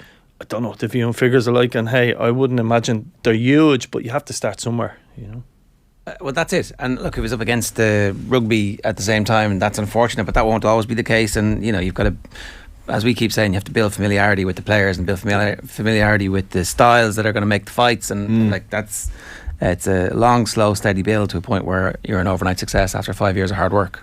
Yeah, well, it feels like 40, 50 years, but yeah, I think there's a lot of good things happening. Again, I always say, don't take it for granted, though. Don't take people for granted. Don't take like overcharging people because you can. Don't put people out in the pistons of rain and expect them to keep coming back. And we've got to get a house in order, and we're slowly but surely doing that. But there's still ways to go, and but there is green shoots. There's no doubt about it. Will Derry's home form be the killing of them? At 4 wins from 9, like you're just reading the comments from Murray Higgins after the match. The Bows match, he was obviously given out about the penalty, and he went on to give out about the last 4 home games and decisions that went against them as well. Don't want to get bogged down in the officiating again like we did last week, but the home form generally from Derry has been a bit of a concern for Higgins. Yeah, there's 2 things. One is they played Drogheda on Friday, and Drogheda beat them 1-0, and that was a real shock result. And there was 2 sending offs in that game that were just wrong decisions, and you've got to call them what they are. You've got to. I protected referees last week, but when decisions are wrong, you've got to say they're wrong. The 2 sending offs, one for Drogheda and one for Derry. But the home form on that pitch. I'm someone who's been involved 9-10 years at Dundalk and all. One thing that took away from what we did was the state of our pitch at home, and ironically I think our away form was always better.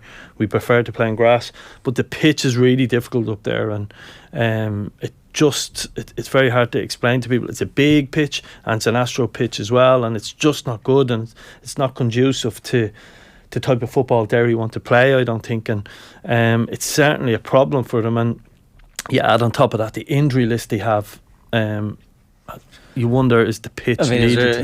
Well, it is. I mean, in the NFL, the richest players' union in the world is like desperately agitating to get away from the plastic pitches to the astro pitches. There's a couple of sides to that. One is when I played, I didn't play. I grew up. There wasn't AstroTurf pitches. The modern kid now is being brought up on AstroTurf pitches, so the likes of the IT-BAMs and all of this stuff, they're well used to it. Older players are struggling on pitches because they're not used to it. They haven't been brought up on it. So most kids playing under 9, 10, 12, 13 football now are probably playing on AstroTurf. We probably need them in this country because of the weather we have. And remember, the other side of this country is, I was only chatting to someone the other day involved with Cherry Orchard coaching there, and he's saying, we're about to shut down the league for a couple of months. Look at the weather. He's standing in, and he was training the other night in, like he said, it was 2 or 3. You're trying to convince your kids to go, and it's lashing rain outside, and you're like, I mean, I don't really want to go. Yeah, and he's a guy, Alan Murphy, played League of Ireland for years when it was winter football. No problem standing out in the cold, but he said, you're trying to coach kids. It's freezing, and we're going to shut down our grounds for the summer. Yeah, it's just mental where you could play 2 or 3 games a week. I don't really understand how the decision was made and all the cracking of the eggs to make the omelette happened, and now it's all dissolved again. Yeah, it's called politics in Irish football, and we could be here all day trying to explain it. We get nowhere. A quick word about Shells. I had a friend who went to the Shells UCD game and afterwards was like, I'm not sure about this. In fairness, Duffer did say that the performance was so bad he took it home. It's the first time that he's done that, and they did come out and they did improve. So yeah, I was at that game on Friday night in Tolka, and it was actually, it's funny, I was trying to sum it up in my own head. Some of the games and what's going on in the league is really confusing at the moment, because it wasn't a great game of football. Pitch wasn't brilliant, but it was a brilliant game of football. So explain that one. I can't. It was really exciting. Sligo were very good for 45 minutes. That was Monday night. Sorry, because Friday was Friday was Belfield, which by all accounts is one of the worst games that anybody's ever seen. well, there's been a few of them, and you get them in football no matter what level you're playing at. But to be fair, they backed it up on with a huge win. But again, Duffer being any other manager, there was, it wouldn't have made the headlines that, he had a bad weekend over the Easter, and that's what's great. It's box office when Duffer speaks, but in fairness, they bounced back. But UCD is a tough place to go. It is a tough environment to go and play football in. It's sort of quite open, not many people there, no atmosphere, and it is whereas tough. Tolka, the atmosphere sounds great. Yeah, no, and it was really good, and that's what I say to you. I don't think it was a brilliant game of football in terms of from a technical point of view, but actually I was glued to my seat. I really enjoyed Sligo and Shells on Monday night. Sligo should have won the game. Duffer made 3 subs at half time and went for it, and they got back into the game. Bizarre on goal, and they probably deservedly won the game on their second half performance, and the manager deserves huge credit for that performance, and it was a big win for them. Big win. There's 6 points between second and ninth. It's a bit like the relegation battle in the Premier League at the moment, but that's the level of excitement that you want, where there's a sense of jeopardy heading into every game going, and if teams do make those changes at half time and try and win games, it's going to continue to... Well, it's huge. Like, you look at Cork this week, they had a great win against Dundalk, and I think it's important for Cork, they play UCD this week, that they back that up with another win, and that second last is a relegation playoff. And the problem for the Premier Division clubs at the moment is you've got Galway and Waterford going to fill that spot most likely, full-time clubs. It's really a position. Normally you would say the Premier Division club is red hot favourite to win that playoff game. This year it's going to be different, so you do not want to be there. So it is crucial that teams pick up points. And we've seen Dundalk lose 3 games in a week and go from potentially second, third to third from the bottom, and you've seen Pats go from under a bit of pressure to winning 3 games in a week, and it's just a bit of madness at the moment. Do you use the word crisis yet to discuss Dundalk? Because you mentioned that the 3 games in a week that they've lost, it's Derry at home on that Astro pitch at Oriel Park this Sunday afternoon for them. Maybe Joe Biden's visit to the town might inspire them to a couple of results, who knows, but it's certainly worrying. So the Cork City defeat on Monday night 1-0, as you mentioned, the 2-1 defeat at Sligo then on Friday, and 4-0, albeit they had a man sent off as well in that game against Rovers. But there's two sides to the Dundalk story. One is on the pitch against Cork. I watched the game on LOI TV, and it was a struggle. It was in fairness, there was Hurricane Charlie down the pitch behind Cork's back, and then Dundalk came out the second half, and it was just calm, just typical Irish weather. You're like, as a player, you're like, just get through half time, we'll have this. And then, but the performance, no shots on goal. It was really lethargic. Their injuries again. You go to the pitch, but they've had John Mountney came back to the club over last year too. He's bad knee injury. Robbie Benson, albeit he's suspended, mom's had injuries. Daniel Kelly's had hamstring injuries. Pat Hooban is missing. So they're the players, and they're the League of Ireland players who know how to go into Cork and pick up a result. Missing them is huge. For me, the crisis is probably off the pitch since the new owners have gone in. Peak 6 were ran out of town, and the new owners have gone in, and Dundalk have gone backwards. Like, how distracting is that for manager and players? Do they really focus on all of that stuff? Well, players probably less so, but manager know what's going on. Like, I mean, there's no way Stephen O'Donnell has put this squad together as in this is his number one targets. Now, no one ever gets all the number one, but this isn't his squad. I would say he's probably looking at Pats and the stability of Pats with envy and saying, remember, Stephen walked out Pats to go to Dundalk. He's probably looking at that club and the stability of it. Pats' owner is very stable in terms of his investment into the club. He's probably looking at that with a bit of envy now, and I'm not saying he's regretting his decision, but he's probably regretting his decision.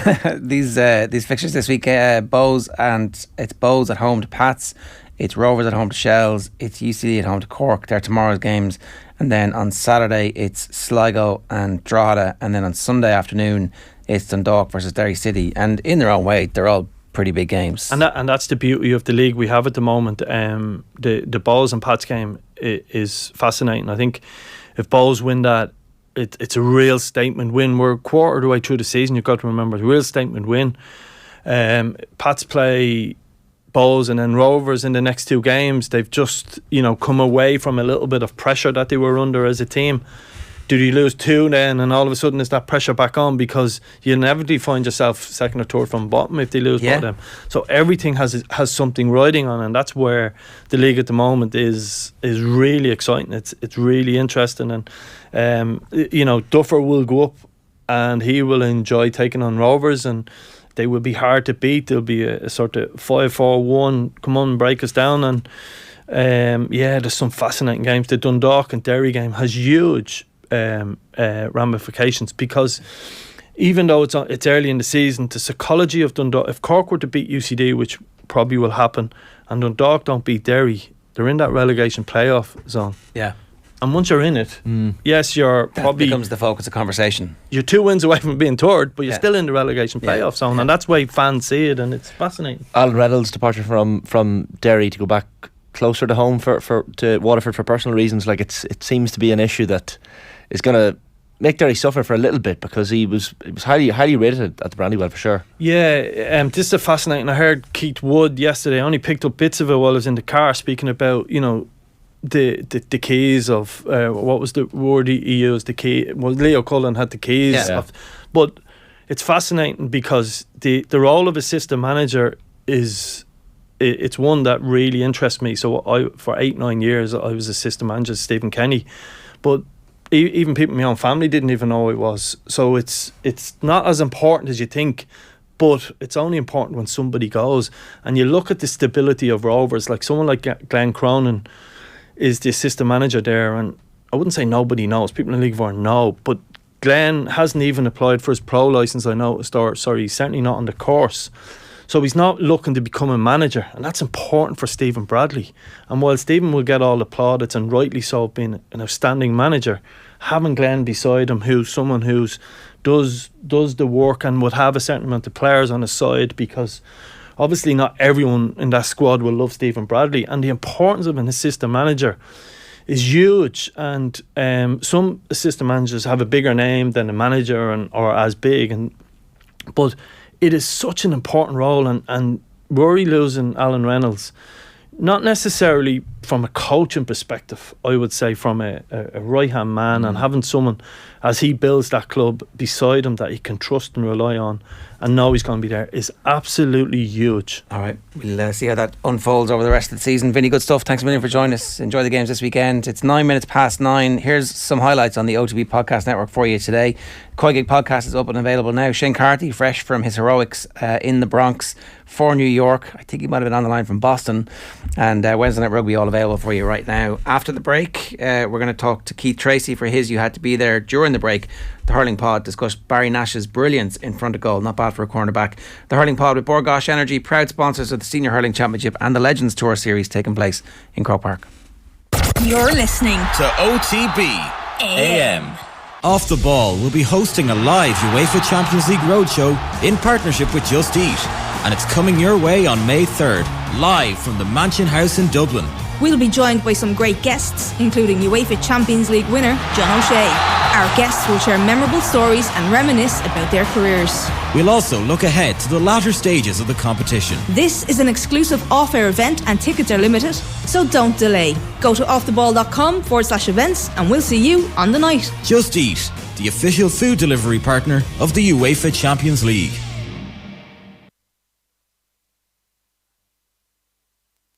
Like again, they highlighted on the Sunday game last night the good movement of Seamus Flanagan and also of Aaron Gillan at various stages for Limerick in the full forward line.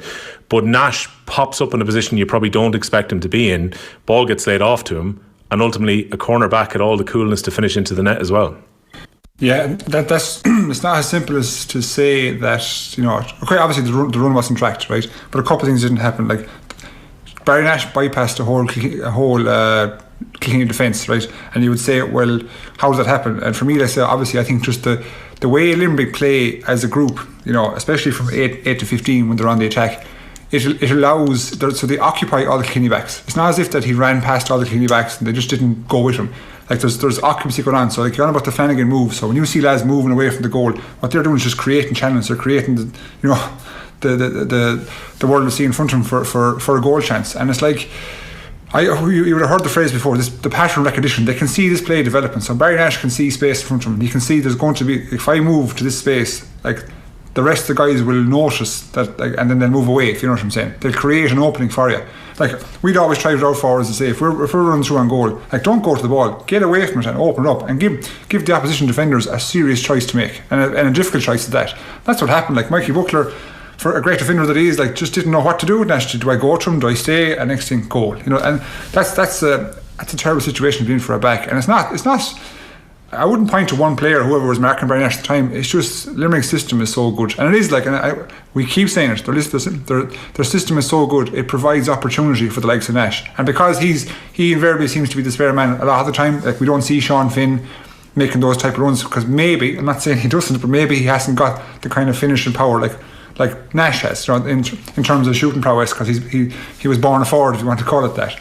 Fighting Words, Ukrainian Action in Ireland and the Irish Red Cross have come together to host an exciting concert by some of the best loved artists from both Ireland and Ukraine at Vicar Street on Monday 24th of April. Come show your support with more than 20 great Irish and Ukrainian artists, including Glenn Hansard and Colin McInumra, Kathy Davey, Roddy Doyle and Paul Muldoon, all taking part in support of the millions who have been forced to flee Ukraine. A concert for Ukraine at Vicar Street Monday 24th of April. Tickets on sale from Ticketmaster at just €25 or go to vicarstreet.com. It's so unexpected. It's one of those you had to be there moments. You had to be there. It subsequently genuinely did change everything about my life. You had to be there. Right, this week's episode of You Had to Be There, Keith Treacy is with us. Keith, we're getting calls there chatting in the ad break. How are you? Yeah, chatting away, sorry. Yeah, all good, how are you? You were saying this wasn't that easy in the end?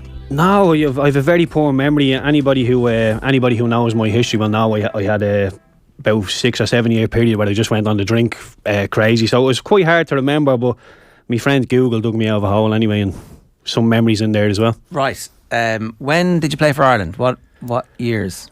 What years? See now that's a curveball. See, my memory is knackered. I'll get your Wikipedia here. Yeah, here we go. 2010 is what your Wikipedia says. Yeah, well, I'll go with Wikipedia. It was all under Trapattoni. It was about a 2 year period, I think. I was in the Irish team and an awful lot of squads, but not so many caps. And how close were you, did you feel, to getting games? Because none of the games you played are in your list. That's why I'm kind of asking about this. Yeah, but they weren't great games. I think the only game I started for Ireland was against Northern Ireland in the Nations League, which wasn't great. But even the Argentinian game, I come on and Messi played, but you know, it's individual performance, and Messi wasn't great that day. Di Maria was good, but not outstanding. And I thought he was close, but Damien Duff was hanging on for his 100th cap. And it was sort of like, it was never said to me that, oh, listen, as soon as Damien's done, you'll be in, because McGeady was there, Hunty was there, Liam Lawrence was there. There was an awful lot of good wingers, but I always felt that once Duff got to his 100 cap, maybe it would open up a little bit for me. But you know, as it happened, it didn't quite turn out like that. Okay, so the criteria for this, for people who are just coming to this, is that great individual performances that stand out, and you had to be there. That's actually had to be there. So you picked 4 football and 1 boxing. We're going to start with the Republic of Ireland versus Brazil. This is Ronaldinho in 2004. This, I presume, is it Lansdowne or is it at Croke Park? Lansdowne, yeah. What do you remember about this? It wasn't. I was at this game. The club I played for, Belvedere, used to sell programs at the game. So we'd sell programs, and about 10 minutes after the game kicked off, we'd get to go down and watch it. And I remember just some of the names being on it: Ronaldinho, Cafu, Roberto Carlos, Kaká, Ronaldo, the R9 Ronaldo, obviously. And like, it wasn't a great game of football. Ireland were there to try and get a result, but just Ronaldinho's movement and being able to take the ball under pressure. You know, there was, at that age, I was 14 and I was watching Ronaldinho, and he wasn't nutmegging people, flicking the ball over his head as he would do. He wasn't entertaining people. Just to have a player a yard away and say, yeah, give me the ball. It just opened my eyes to being marked and not being marked, and being able to get the ball when you have the ball, and just how strong he was when he got it. You know, people were literally flying in to try and get him off the ball, and he was just bouncing them off him. And I think that was probably my first look at a real world-class player. And yeah, it stuck with me. Although his individual performance, like I say, it wasn't outstanding, there was just little things in it that I thought, if I could be able to do that, it'd go a long way to making me a player. It's funny how watching football matches is totally different depending. I find, depending on where you are in the stadium, if you're at ground level, I always find it much more physically impressive. Yeah. Like it's a tactical and technical battle, and you can see space, and you're wondering why people don't shoot from much further out. When you're up high, you're like, just shoot. Yeah, it looks easy. Yeah, but when you're actually on the ground level, I remember being completely astonished when Ireland played France and Zidane was there. I was like, what's the big deal? But then you're like, oh my God, it's like so physically imposing, creation of space with almost no movement, just like a shimmy. And I suspect it's a little bit like that with Ronaldinho, where like, yeah, he's obviously very busy, and it's a much smaller, shorter running style, but the quick movements. His force touch was unbelievable, and you know, as a player, you start to try and get ahead, and you think, well, if he's going to touch it there, I'll jump ahead of the touch. But he can control it with his studs, the outside of his foot. He just keep his body in the way and holds you off.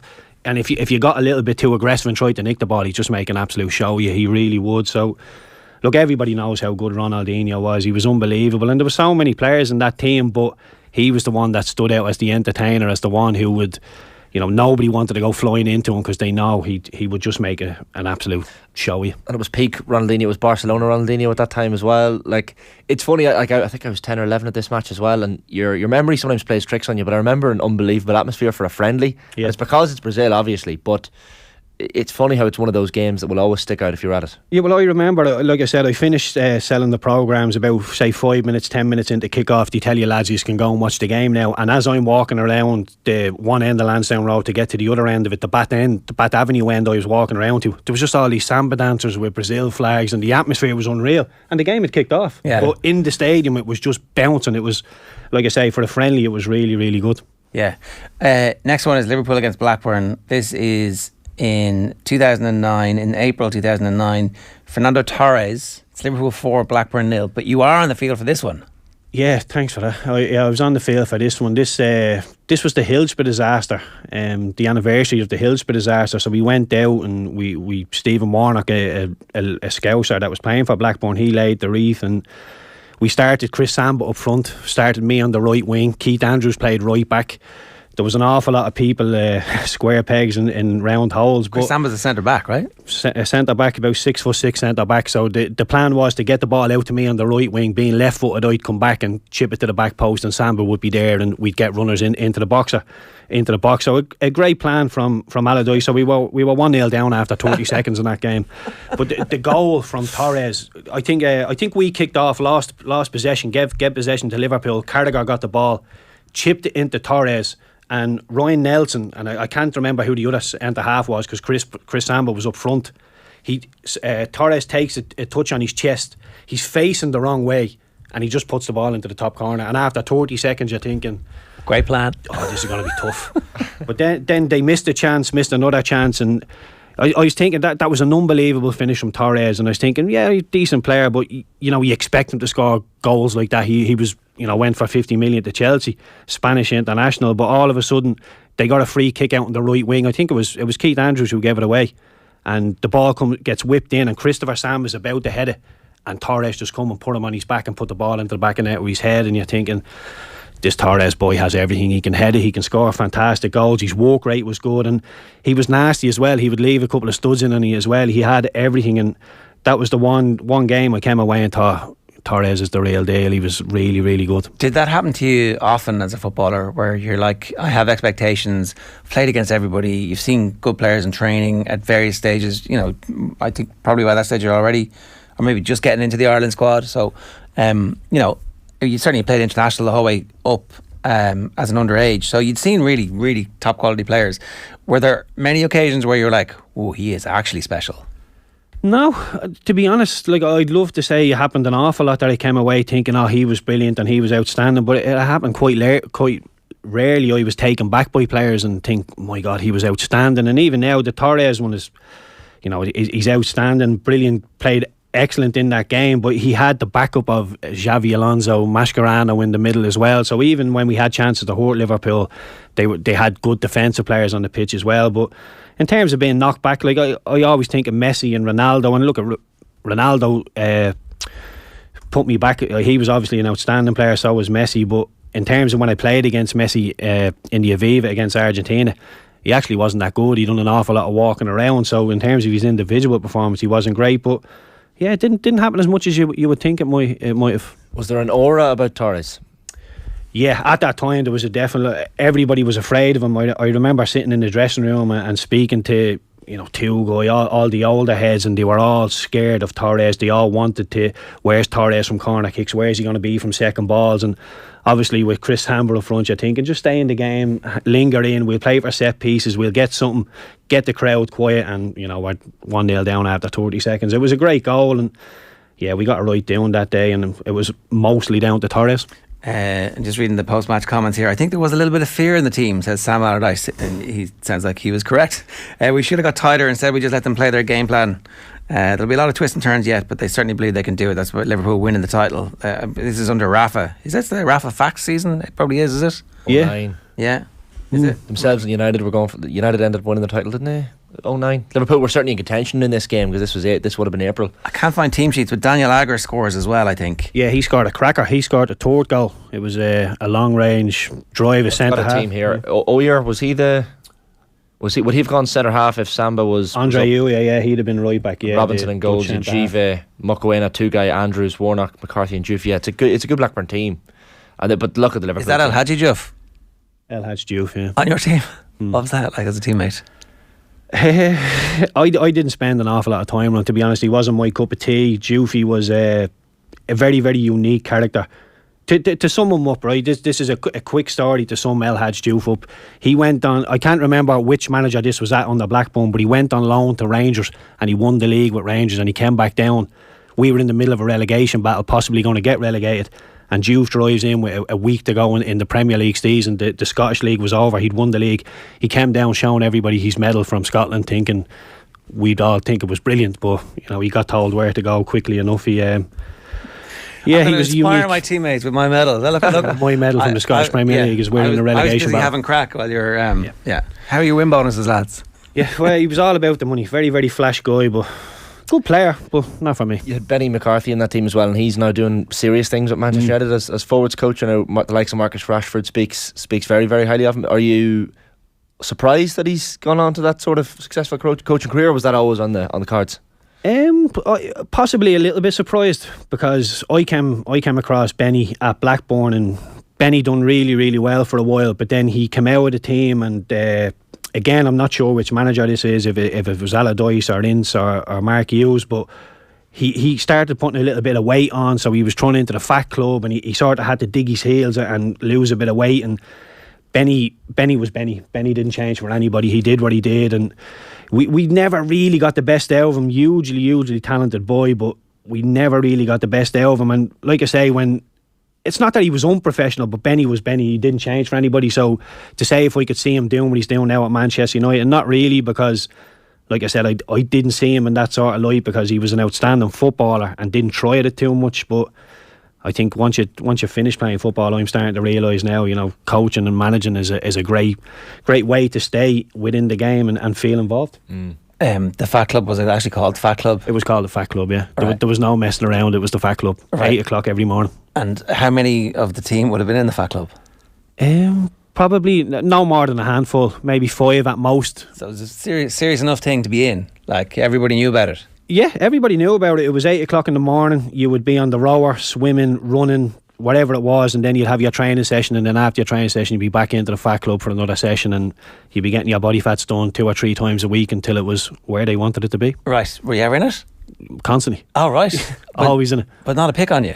No, when I first came over from Ireland, they said I was skinny. I was the fattest, skinniest person they ever met, because I was no fat on me, but I was chubby somehow. Right. And no muscle. But yeah, then I got a little bit of money and just started drinking, and it got a little bit heavier, and yeah, my talent mass an awful lot of it, but the sports scientists were never happy with me. I was a fixture in the Fat Club.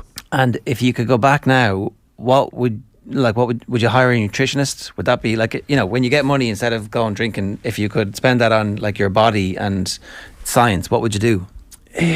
I don't know whether I'd get a nutritionist and all that, because when I come out of the training ground, I like to disconnect completely from the football. I think you need the mental rest, you need the physical rest, and I don't know, if I could do it all again, I would be an awful lot more professional. I used to think that I would play till I was 35, and then that'd be me, and I'd ride off into the sunset with all the money in the world. I just thought my talent would do that. I didn't realise the mental side would have to weigh up with me talent, and that was it. I just never had the mental side of the game down whatsoever. And for so many years people were saying you're so talented, you'd be grand. I never had the mental fight in me, and there was some demons that I obviously had to go and correct before I could move on. But yeah, looking back, I probably would have been the best thing to go and get a nutritionist and have all that stuff outside of the ground. But or even if the club did it for you. Like, it sounds like your diet wasn't great apart from the drinking. No, my diet was shocking as well. Yeah, with a couple of drinks on you don't want a bowl of pasta, do you? You end up with a doner kebab or something. But yeah, maybe that would have been the way forward. But you have to imagine, like, football's come on leaps and bounds since I finished. It wasn't like that. Very few people had. I think probably a couple of boys at United, at the big boys, had nutritionists at home. Yeah. Not your so-called lower teams wouldn't have been that deep into it. Yeah, okay. So Liverpool versus Blackburn, that goal that Fernando Torres scored, I've just found it on YouTube. You can Google it. It is sensational. Next one is Leeds versus Preston. This is in September 2018. John Parkin scores a hat-trick. You're playing in this. You've moved to Preston at this stage. This is the next season. Yeah, I've gone to Preston. This is the craziest game ever, and this is a real one. You'd have to be there, because I don't imagine a lot of people would have seen this on YouTube and on the social media. It's a 6-4 win for Preston against Leeds. Yeah, we were 4-1 down at half time. It was a ridiculous game. Darren Ferguson was the manager, and I remember I set up the first goal. I had a shot, the goalkeeper parries it, and Parky taps it in for 1-0, and then all of a sudden, I think Steve Bruce's son, scored a header, and all of a sudden I'm in the dressing room, and Darren Ferguson, we're 4-1 down, and we're getting an earful. And the one thing he said after was, lads, we're not out of this. If we get the next goal, we could win this. And we're all thinking, let's just not get beaten here too badly.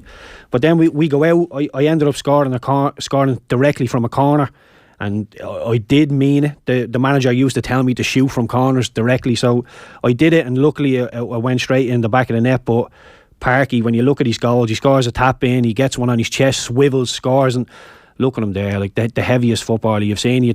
I was in the Fat Club. I can only imagine what sort of club Parky was in.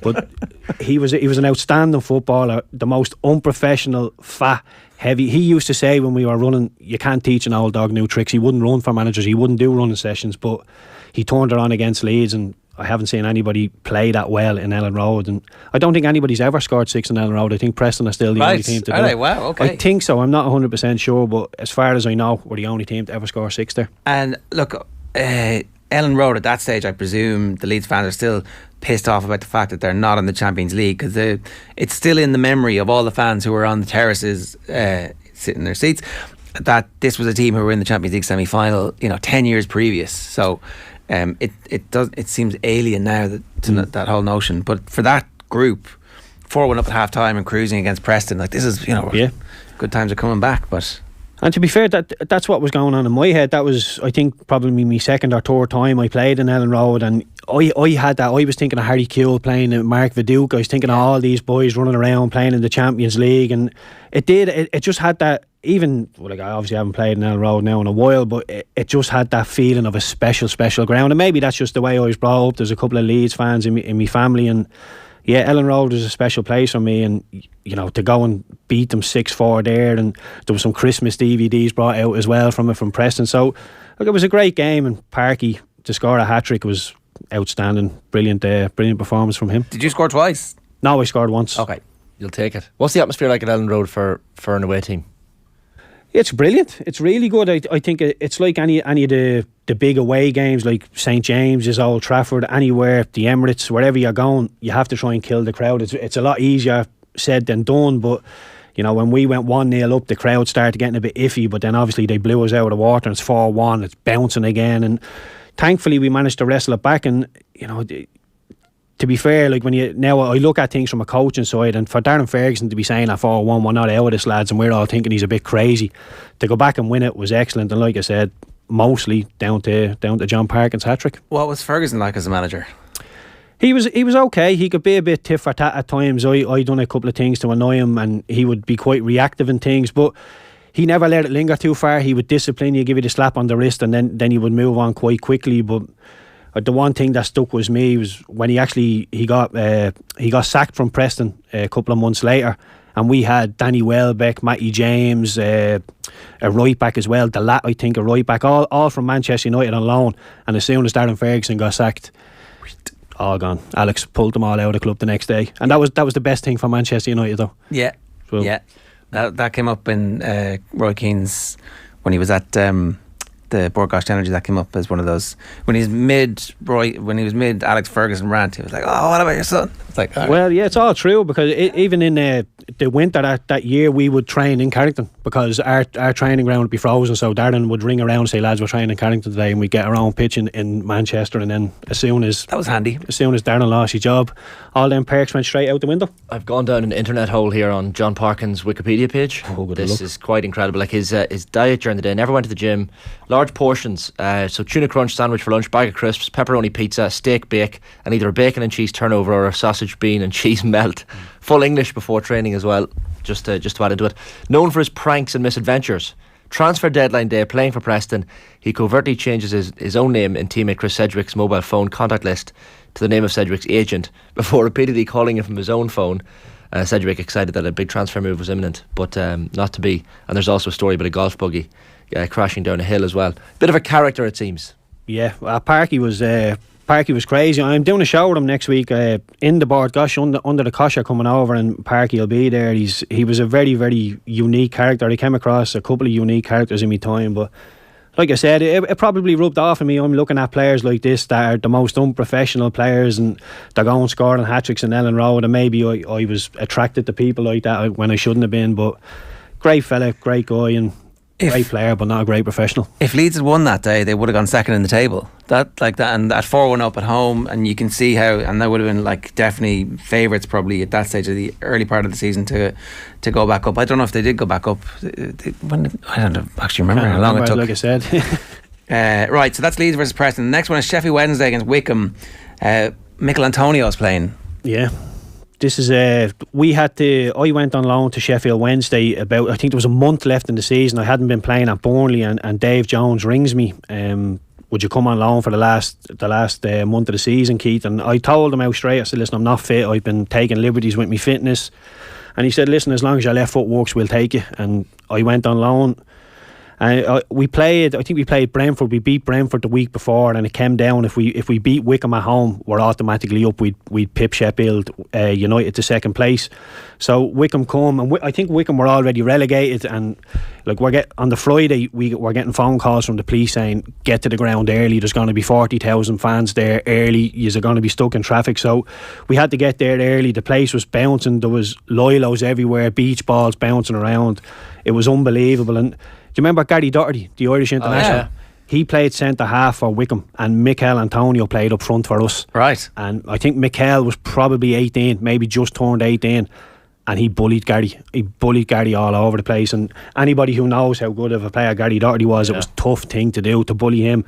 And he scored the first goal, like you said. The fans were bouncing, but there was this air that we had to win. They were demanding that we won it, and Mick goes and gets us the first goal. It was a brilliant goal, and just the way he dealt with the occasion for such a young lad, I would have been probably 24, 25, and I was feeling the nerves, but for Mikel to react the way he did, play the way he did, and to, like I say, to bully Gary Doherty was not an easy thing at that level, especially at that age. And we ended up winning promotion after that game, and it just left a little note in my head that I think Mikel Antonio could be something special here, and obviously his career has gone on to prove that. There's a pitch invasion afterwards.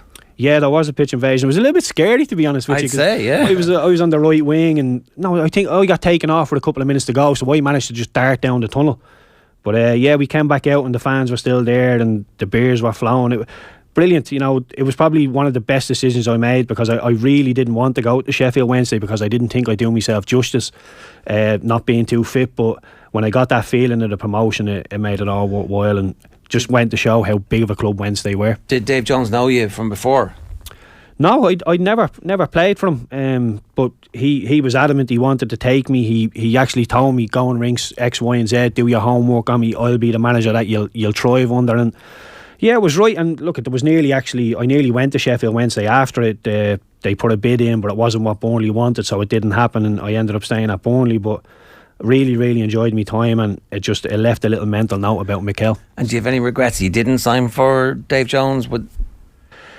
I wanted to at the time. I definitely wanted to go to Sheffield Wednesday. Like I played for Sheffield United already. I knew the city. I was comfortable in the city, and the fans seemed to take to me after getting promoted. I thought it was all going to be good, but look, I had a meeting with the Burnley chairman at the time, and Eddie Howe was not far from going back home. I think his mother was ill at the time, so there was a new manager going to be coming into Burnley, so they were reluctant to let me go with Sean Dyche coming in the door. We didn't know it was going to be Sean Dyche at the time, but we knew a new manager was coming, so I think they wanted to give a new manager a crack at me to see if they could sort me out. So and you ended up liking Dyche. Yeah, it worked well for the 2.5 years I think we were together. It worked really well. Like I said, I was at a time where I was actually ready to go. I was finished, and Dyche just pumped another 2.5 years into me. Right. That sounds like a bit of a Lampard-Tuchel situation at Sheffield Wednesday that season. Gary Megson has the job, 3 defeats in a row in February, gets the sack, with promotion still in the balance, but then Dave Jones comes in, wins 10 of the last 12 games. And Milan Mandaric was the chairman. There you go. The previous guy who obviously had taken Harry Redknapp to Portsmouth and won the FA Cup with them, and then left. And then I think there was some investigations. I need to do a bit of reading before I talk about them. I met Milan Mandaric once. It was after this game. I was walking down the tunnel, and all of a sudden the lads had said, we're going to Marbella for a couple of days as a celebration. So I thought, the championship was still going. Burnley season was actually had another week to go, so I thought Eddie Howe rang me and said, you need to come back to Burnley for the last week. And Milan Mandaric actually said no, he's going to Marbella with the lads. So yeah, I had nothing but good things to say about Milan. Got a free trip to Marbella. Did he put you up in, was it his gaff or was it a hotel? Oh no, it was a big 5-star hotel, couple of days, all expenses paid. We had really enjoyed it. Yeah. Well, hence I barely remember the football match, so it was a really good couple of days. Okay, so your last you had to be there is actually a fight between Carfroch and George Groves. This is the first fight in Manchester in 2013. It's kind of hard to remember just exactly how big the Froch Groves fights were. It turns Froch into a kind of a global superstar in boxing. Yeah, this like I love me boxing. I'm not an expert, but I love watching boxing. I bought ringside seats for this. I paid through me nose for 2 seats. Brought one of my mates over from Dublin, and I can't remember. I was playing a game that during the day, and obviously this was at night. And I turned up, and wherever I couldn't get me tickets. Couldn't get me hands on me tickets to the ringside tickets. So I had to, obviously with me mate being over from Dublin, Keith. I had to buy more tickets outside and ended up sitting in the last. I had me back to the wall. Oh at the no! MEN.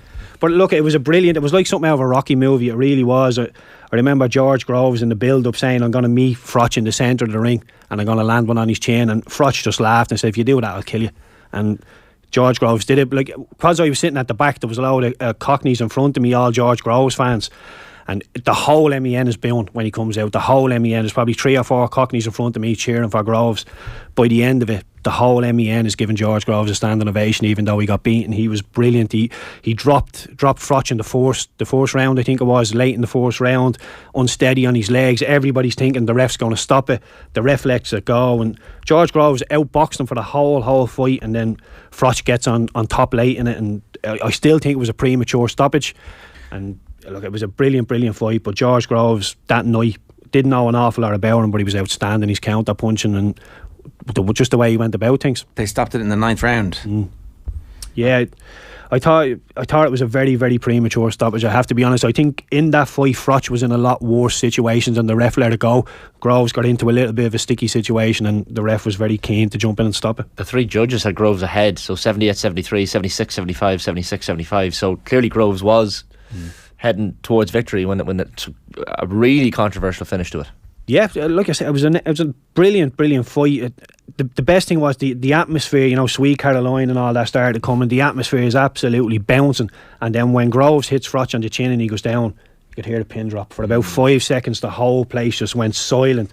And then it burst into a huge atmosphere again. And like I said, everybody, with it being in Manchester and George Groves being from down south, Froch obviously only being from Nottingham, everybody was on Froch's side, but it was like something out of a Rocky film. It really was. Booed in and cheered out. It was excellent stuff, and his individual performance that night was outstanding. I think he'd been playing Bristol City that day. Would that make sense? I'm just trying to look the that would make sense, yeah. That's why I was late to go and collect me tickets. I mean, I haven't paid through the nose. Did you ever? I presume you don't get the money back. There's just 2 empty seats at ringside. No, well, I had to collect them in a hotel close to the MEN arena, so I went to the hotel and they were, no, they're gone. Oof. I said, well, who do I ring? What do I do? Go to the MEN, you might get them there. No. Thankfully a tout was behind me and I managed to get some tickets, so I seen the fight anyway, but yeah. Or were you a Froch fan in advance of this, or just a boxing fan generally? I was just a boxing fan generally, yeah. Like I said, I didn't go to an awful lot of sporting events, but I wanted to take this in because this in the UK at the time was built as the Battle of Britain. Yeah. Everybody wanted it, and like the build up was excellent. Groves really sold the build up to it when he was saying, I'm going to come out and I'm going to do this, and Froch laughing at him saying, you don't have the minerals to come and do this with me. If you do, I'll kill you. And George Groves he'd done everything he said he was going to do in the build up to it, which was outstanding. Froch obviously very charismatic, famous now for thinking that the earth is flat. That came out in Matthew Macklin's podcast the last week or two. So he's absolutely convinced. You know, Andy Lee was on the undercard. I'm just looking here. Beat Ferenc Hafner and TKO in the second round. That's some undercard. You've Anthony Crawler, Rocky Fielding, Scott Quigg, Luke Campbell, and Andy Lee among the undercard as well. So it's not a bad night's boxing. No, well, I only seen the main event. To be honest, to rub it in, Keith. Sorry, yeah. For those who were there, they all sound like great fights. I didn't see any of them. The main event was excellent. Like I said, I turned up a little bit late having the game, but outstanding memory, great memory for me. You were saying off air before we came on that you didn't go to that many sports events. It was mainly gigs. Big music fan. Yeah, always music. Loved I have such a random thing. I'm going to see Blondie, going to see Lionel Richie, from Drake to. I bounce around all over the shop really. There's no real genre of music for me. It's a little bit of everything. Good opportunity when you were a professional footballer, I presume, to get decent tickets. Yeah, well, the company staff, you know, would your agency and stuff would have boxes in the MEN, would have boxes in certain places, so you just put your name down and you end up getting into these places. But very few sporting events. I don't think many footballers go to footballing events, do they? I think it's a little bit like watching paint dry if you're a footballer. You've had enough of it all day in, day out. Exactly, and then you want to relax. I don't think footballers watch football to relax. If we were to ask you to do your had to be there gigs, any specific ones stand out? Probably Michael Bublé. Right. The MEN again. He was absolutely brilliant. But again, another I brought my wife and I was in row B. Thought it was excellent. Again, paid through the nose to sit in these seats, and he sang 2 songs on the stage, and they built another stage down the back of the MEN, and he went and sung down there. Went to turn and faced the other way, and I was thinking, I'm going to stop paying through the nose for these tickets because then you're in row Y at that stage. Absolute lottery. Turns out you're a romantic at heart with Michael Bublé. Yeah, I love a bit of the old slow stuff. Yeah, there you go. All right, you learn something new every day. Keith Treacy's You Had to Be There. That was brilliant. Thanks a million. It's so unexpected. It's one of those you had to be there moments. You had to be there. It subsequently genuinely did change everything about my life. You had to be there. Right, on tomorrow's show, Anna Kaplis, Alan Quinlan and Noz Chowdhury. Right now, some Dan McDonald goodness from the football show from last night. OTB AM live with Gillette Labs. Get the ultimate shaver, your money back Neon Night edition available now. Have a tremendous Thursday. In the Champions League, Real Madrid 1-0 up against Chelsea. It was Benzema just before the break. Meanwhile, Milan 1-0 to the good at home to Napoli this evening. Second half's just underway. Chelsea have gone for a pretty compact 5-3-2. You won't be shocked to hear. So it's Koulibaly and Thiago Silva and Wesley Fofana across the back three for Chelsea. Reece James, Ben Chilwell, the wing-backs, Kovacic, Enzo Fernandez, N'Golo Kante, and then a front two of Raheem Sterling and João Felix. For Real Madrid, familiar looking lineup: Courtois on goal, Carvajal, Militao, Alaba, and Camavinga's at left back this evening, as he's capable of doing when required. It's Valverde, Toni Kroos and Luka Modric in midfield, and then it's Vinicius Junior and Rodrigo either side of Karim Benzema. Just if you're to take even crude statistics, I haven't seen every minute of the game, but Real Madrid 60% possession. They've had 10 shots to Chelsea's 3. This was always going to be a difficult night at the Bernabeu. I suppose if you're Chelsea, you look at Bayern Munich last night and you would think to yourself, well, don't lose 3-0. Yeah, no, 100%. I think that's it. It's like Chelsea are probably banking on some kind of creating the atmosphere for some special Stamford Bridge comeback event. And yeah, it is about like staying in the game, that dreadful phrase, but it's like there is obviously a great merit to it, especially in the under an 80-minute tie. Now you still look at the attacking power Madrid have, and you sort of touched on, I didn't see all the first half, I saw sort of a certain amount of it, and it's true, like, you know, when you step up a little bit against this Madrid side or give it a real go against them, they can kill you easily enough. So I don't know, like as we now watch Madrid sort of going on a counter and Chelsea sort of good recovery speed to head it off, but you have to live on the edge against them a bit, you know, Rodrigo, Vinicius and predatory Benzema. So I wouldn't fancy Chelsea's job to get it done, but it'd be nice if there was something riding on the second leg. Like, is 2-0 a good result for Madrid? They'd probably be happy enough, I think, with life. They wouldn't be too worried. No, I would think. Koulibaly, their amazing sprint, and I would think Rodrigo had about a yard or two on him, and Koulibaly, pace and power, outmuscled Rodrigo, and in the end had the wherewithal to pass the ball back to Kepa, and crisis averted. But Chelsea touch on the rack, I would say, 50 minutes on the clock, so plenty going on. We'll reflect on Man City last night, who were brilliant in so many ways, and we'll talk about Ireland's game against the US as well, and curious as to what you made of the week on the whole. But we should start with the Euro 2028 bid. The details, I would think most people vaguely aware of at this stage. So UK and Ireland bidding to host Euro 2028, submitted to UEFA officially. The headline news being that Croke Park has been omitted from the bid.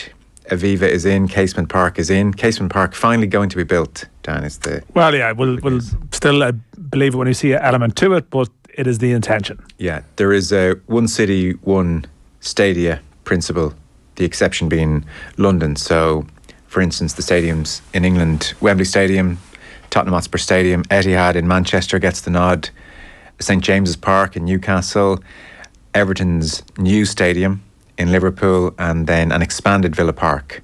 Meanwhile, Wales, no surprisingly, will have the Principality Stadium, and Scotland will have Hampden Park, and then Casement and Aviva Stadium joining the party. 240 million to the Irish economy is the headline.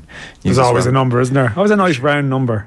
240 million. Over, I think they said over, to be fair. And legacy. Yeah, legacy. Lots of it. Turkey also in the running to host the tournament. Decision to be expected in either September or October.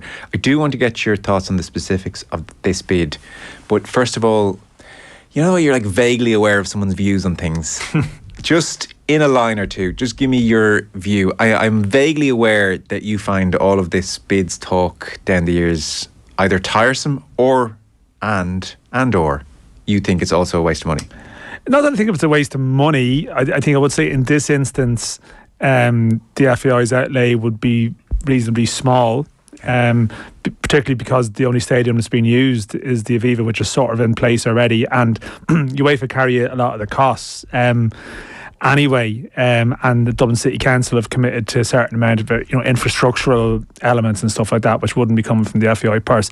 To me, it's more it's a waste of time, and it's sort of, to me, it's just I've lived through too many instances of this being trumpeted as a wonderful thing. And yet I think a lot of people who go to football week in and week out, I can't speak for everyone, you can't generalise, a lot of people going to football weekend and week in, week out in this country just see absolutely terrible, exist in terrible facilities, attend stadiums with terrible facilities, and are naturally fearful and sceptical that this sort of project is just a massive distraction from the stuff. And I appreciate the point of view. You can do two things at once. You can prioritise that on the side while getting your house in order in other ways. But unfortunately, we have no evidence of the house being got in order to get on board with that. We're still going to the same sort of rundown stadiums with crappy facilities with a handful of honourable exceptions. Previously there was talk of legacy with the Euro 2020 bid. Now I appreciate COVID made life a little bit complicated. I think eventually $500,000 was produced to go towards the design plans for Dalymount a stadium where the shovel has still not been it's been turned here, and I can start listing projects that have been on the radar for a long period of time. Finn Harps, Glanmire and Cork, a lot of other stadium or sort of facility long-term plans. And to me, I just would always be of the view that I would like to do that first and then do the tournament afterwards. It's a bit like, to me, the major tournament pushing thing is like getting the good room of the house ready.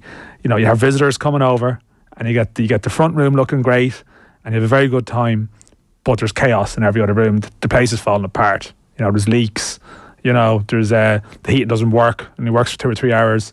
It's just, and it just doesn't do anything for me. It just does not interest me in any way. And I understand the counterpoints to it, but it doesn't excite me. I don't think, wow, that's going to be amazing.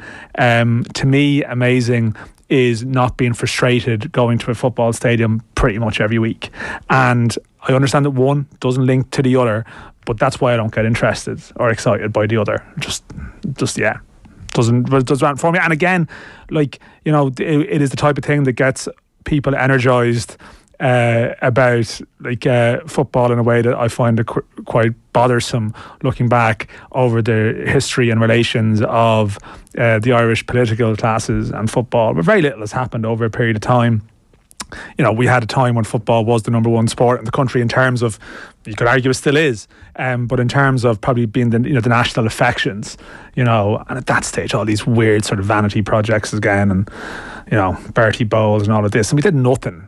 Probably had the political capital and will at that point to get a lot of things done, and didn't really, and again, when the bid story tends to energise the political classes, political cores, everyone's like, this is amazing, this is absolutely amazing. People just say it without thinking, this is going to be very exciting.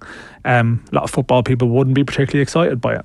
Not everyone, but I would know a lot of people who are just completely indifferent to it. Yeah, but I mean, it's a bit like when people say everyone's so excited to have Joe Biden here. I mean, most people I meet are getting on with their day. So I wouldn't get too hung up on the poll cars and the political classes dining out on it. I can understand almost the resentment as they do so. Yeah. In this instance, given the minimal outlay, given the fact that the Aviva is very much in place, given that Dublin is well practiced at hosting events, generates, whether it's 240 million or another sum, but it'll generate some money for the economy. It's hard to have a great problem with it. I totally understand if you're not that excited by it, but this is not a case of the FAI funneling available taxpayer money towards a vanity project or a stadium or two, which could be going towards League of Ireland grounds. This is pretty much, okay, we're set up to do this. So, on those terms, I, like you, don't get overly excited by the whole idea of it, but I certainly have no objection to it. Whereas if we were talking about a big outlay of taxpayer money going into a football project in this country and it wasn't going towards League of Ireland grounds, then I think we'd have to have a real discussion. Yeah, and I do welcome. I think sometimes maybe with you're a grump, is what I'm saying to you. I'm a grump. Yeah, I'll take that. But I think there comes a point where you just have to be a grump. I don't want to. Without sounding self-indulgent about it, but when you've spent the guts of 20 years working in a particular area of a sport, and the same issue, I could probably play back a discussion from 2004, and a lot of the points from 2004 would be relevant in 2023. Yeah. And I, wouldn't be prickly mad on these points still being relevant in 2043. And look, there's. I appreciate you can sound very cantankerous or very mean-spirited and saying, well, look, is it true that a tournament here could be very exciting at the time? Yes, I think the bid will win, by the way. I think they'll definitely win. Turkey being the main opposition? Turkey are, Turkey lose a lot in this. Turkey might have achieved the feat of being more unpopular in Europe than the British government, which you would think is tough. But they don't seem to have a great track record with this. So I think they would be fancied. And of course, the origins of this, of course, was the World Cup bid. And obviously it was felt that it would be better if the Britain and Ireland bid transferred its focus towards 2028. I wouldn't suggest that was a unilateral decision. I'd say the winds were moving in a particular direction where it was advised it's probably for the best, you've got a good chance. So it'd be pretty surprising to me if they abandoned 2030 and ended up losing 2028 to Turkey. I wouldn't be expecting that to happen. So I think this will win. So I think we're talking in hypotheticals, but we're not really. We're talking about something that's probably going to happen. So, okay. And with that, my point is, yes, I appreciate you could have made some great memories that will, last a lifetime. And I understand the merits of having, there's a generation of people who've grown up here who are not necessarily used to football being spoken about in positive terms or experience a lot of great moments on home soil. So, there'll be generational chances for people to go and experience these games here. I am completely cognizant of that. But I suppose in the broader picture of the FAI and everything that's going on at the moment, there's these big strategy plans being pushed out. You had me on Marin here, as we've talked about previously, talking about, a commitment to the game here. And I don't want to be sitting in 5-6 years' time reflecting on what's happened in that intervening period and saying, well, yes, we're moving down the line with facilities. Wait till the next round. What's the next announcement going to bring us? What's going to happen? But what we have got is we've got the Euros coming here. That's exciting. No, it's true. And that's the fear that everyone has, and it's a fear that's guided by history. And until people see differently, they will be sceptical. No, it's true, and I think I would find it very tiresome if at every opportunity the FAI made this the main topic of conversation and deflected from the reality of the League of Ireland grounds that you and general facilities. To be fair, it's not just League of Ireland grounds. In some ways, I reached out to Jonathan Hill a couple of months ago to sit down, come in, do an interview, and just haven't heard back yet about the state of the game. Would love to do that interview, and in my opinion, Euro 2028 should be 5 minutes of that interview. Grand, rubber stamp it, do it, go for it, but that's not really all that important. Yeah. And on Micheál Martin's point, Dan, this is the nature of politics. This is the cost of doing business. He also, in this very studio, after we spent 15 minutes talking about the lack of PE at primary school level, made a real commitment to do something about it. 2 years on, nothing's been done about it. So hold your breath and all that. Not to be cynical about it. But that's why I'm holding my breath on all of this. That's exactly my point. Sure, okay. It's hard. Sorry, sure, okay, sound very dismissive. Like, I really see where you're coming from. Yeah. I see what you're saying. But I do think that it's healthy that the debate comes to this. I think there might have been a point in the past where, bid announcements were made and it really was just the top line interest in it. And I think, like, you do see it now. I think there is probably a class of people out there in the football community in Ireland who've been around the block now for long enough, and maybe it's just a lot of people I know who are of a similar age, but they're at the stage now where it's just, we're just not accepting this now. And even, you have small things like, we've talked in the last year about this culture of like Irish players going to the UK on the cheap, which is obviously an issue. Every time now there's a story of an Irish player going, it's a bit of a tangent, but like every time now there's a story of an Irish player going for like 50 grand, there's generally a bit of a backlash going, this is not good. This is not good. And you also see now as well, and I think it's a bit of a legacy of the end of the Delaney era committee stuff that happened, those lovely successive Wednesdays spent around Kildare Street and the Dáil and Buswell's Hotel and whatnot, that I think now there are probably politicians who see there's a bit of capital to be gained by getting on board with some of these issues, that they're now maybe talking about, yes, we need to get on with this because it's a little bit popular to make this point now. And that's a change, but I don't think, go back in a half decade or so, and I don't think anyone in football had the confidence to believe that they could do anything through government because they thought only one person in Irish football was capable of getting deals done. OTB AM with Gillette Labs. Get the ultimate shave or your money back. Neon Night Edition available now. Off the ball. I'm so intrigued by the relegation battle at the moment. 12th place Crystal Palace are 4 points ahead of 20. OTB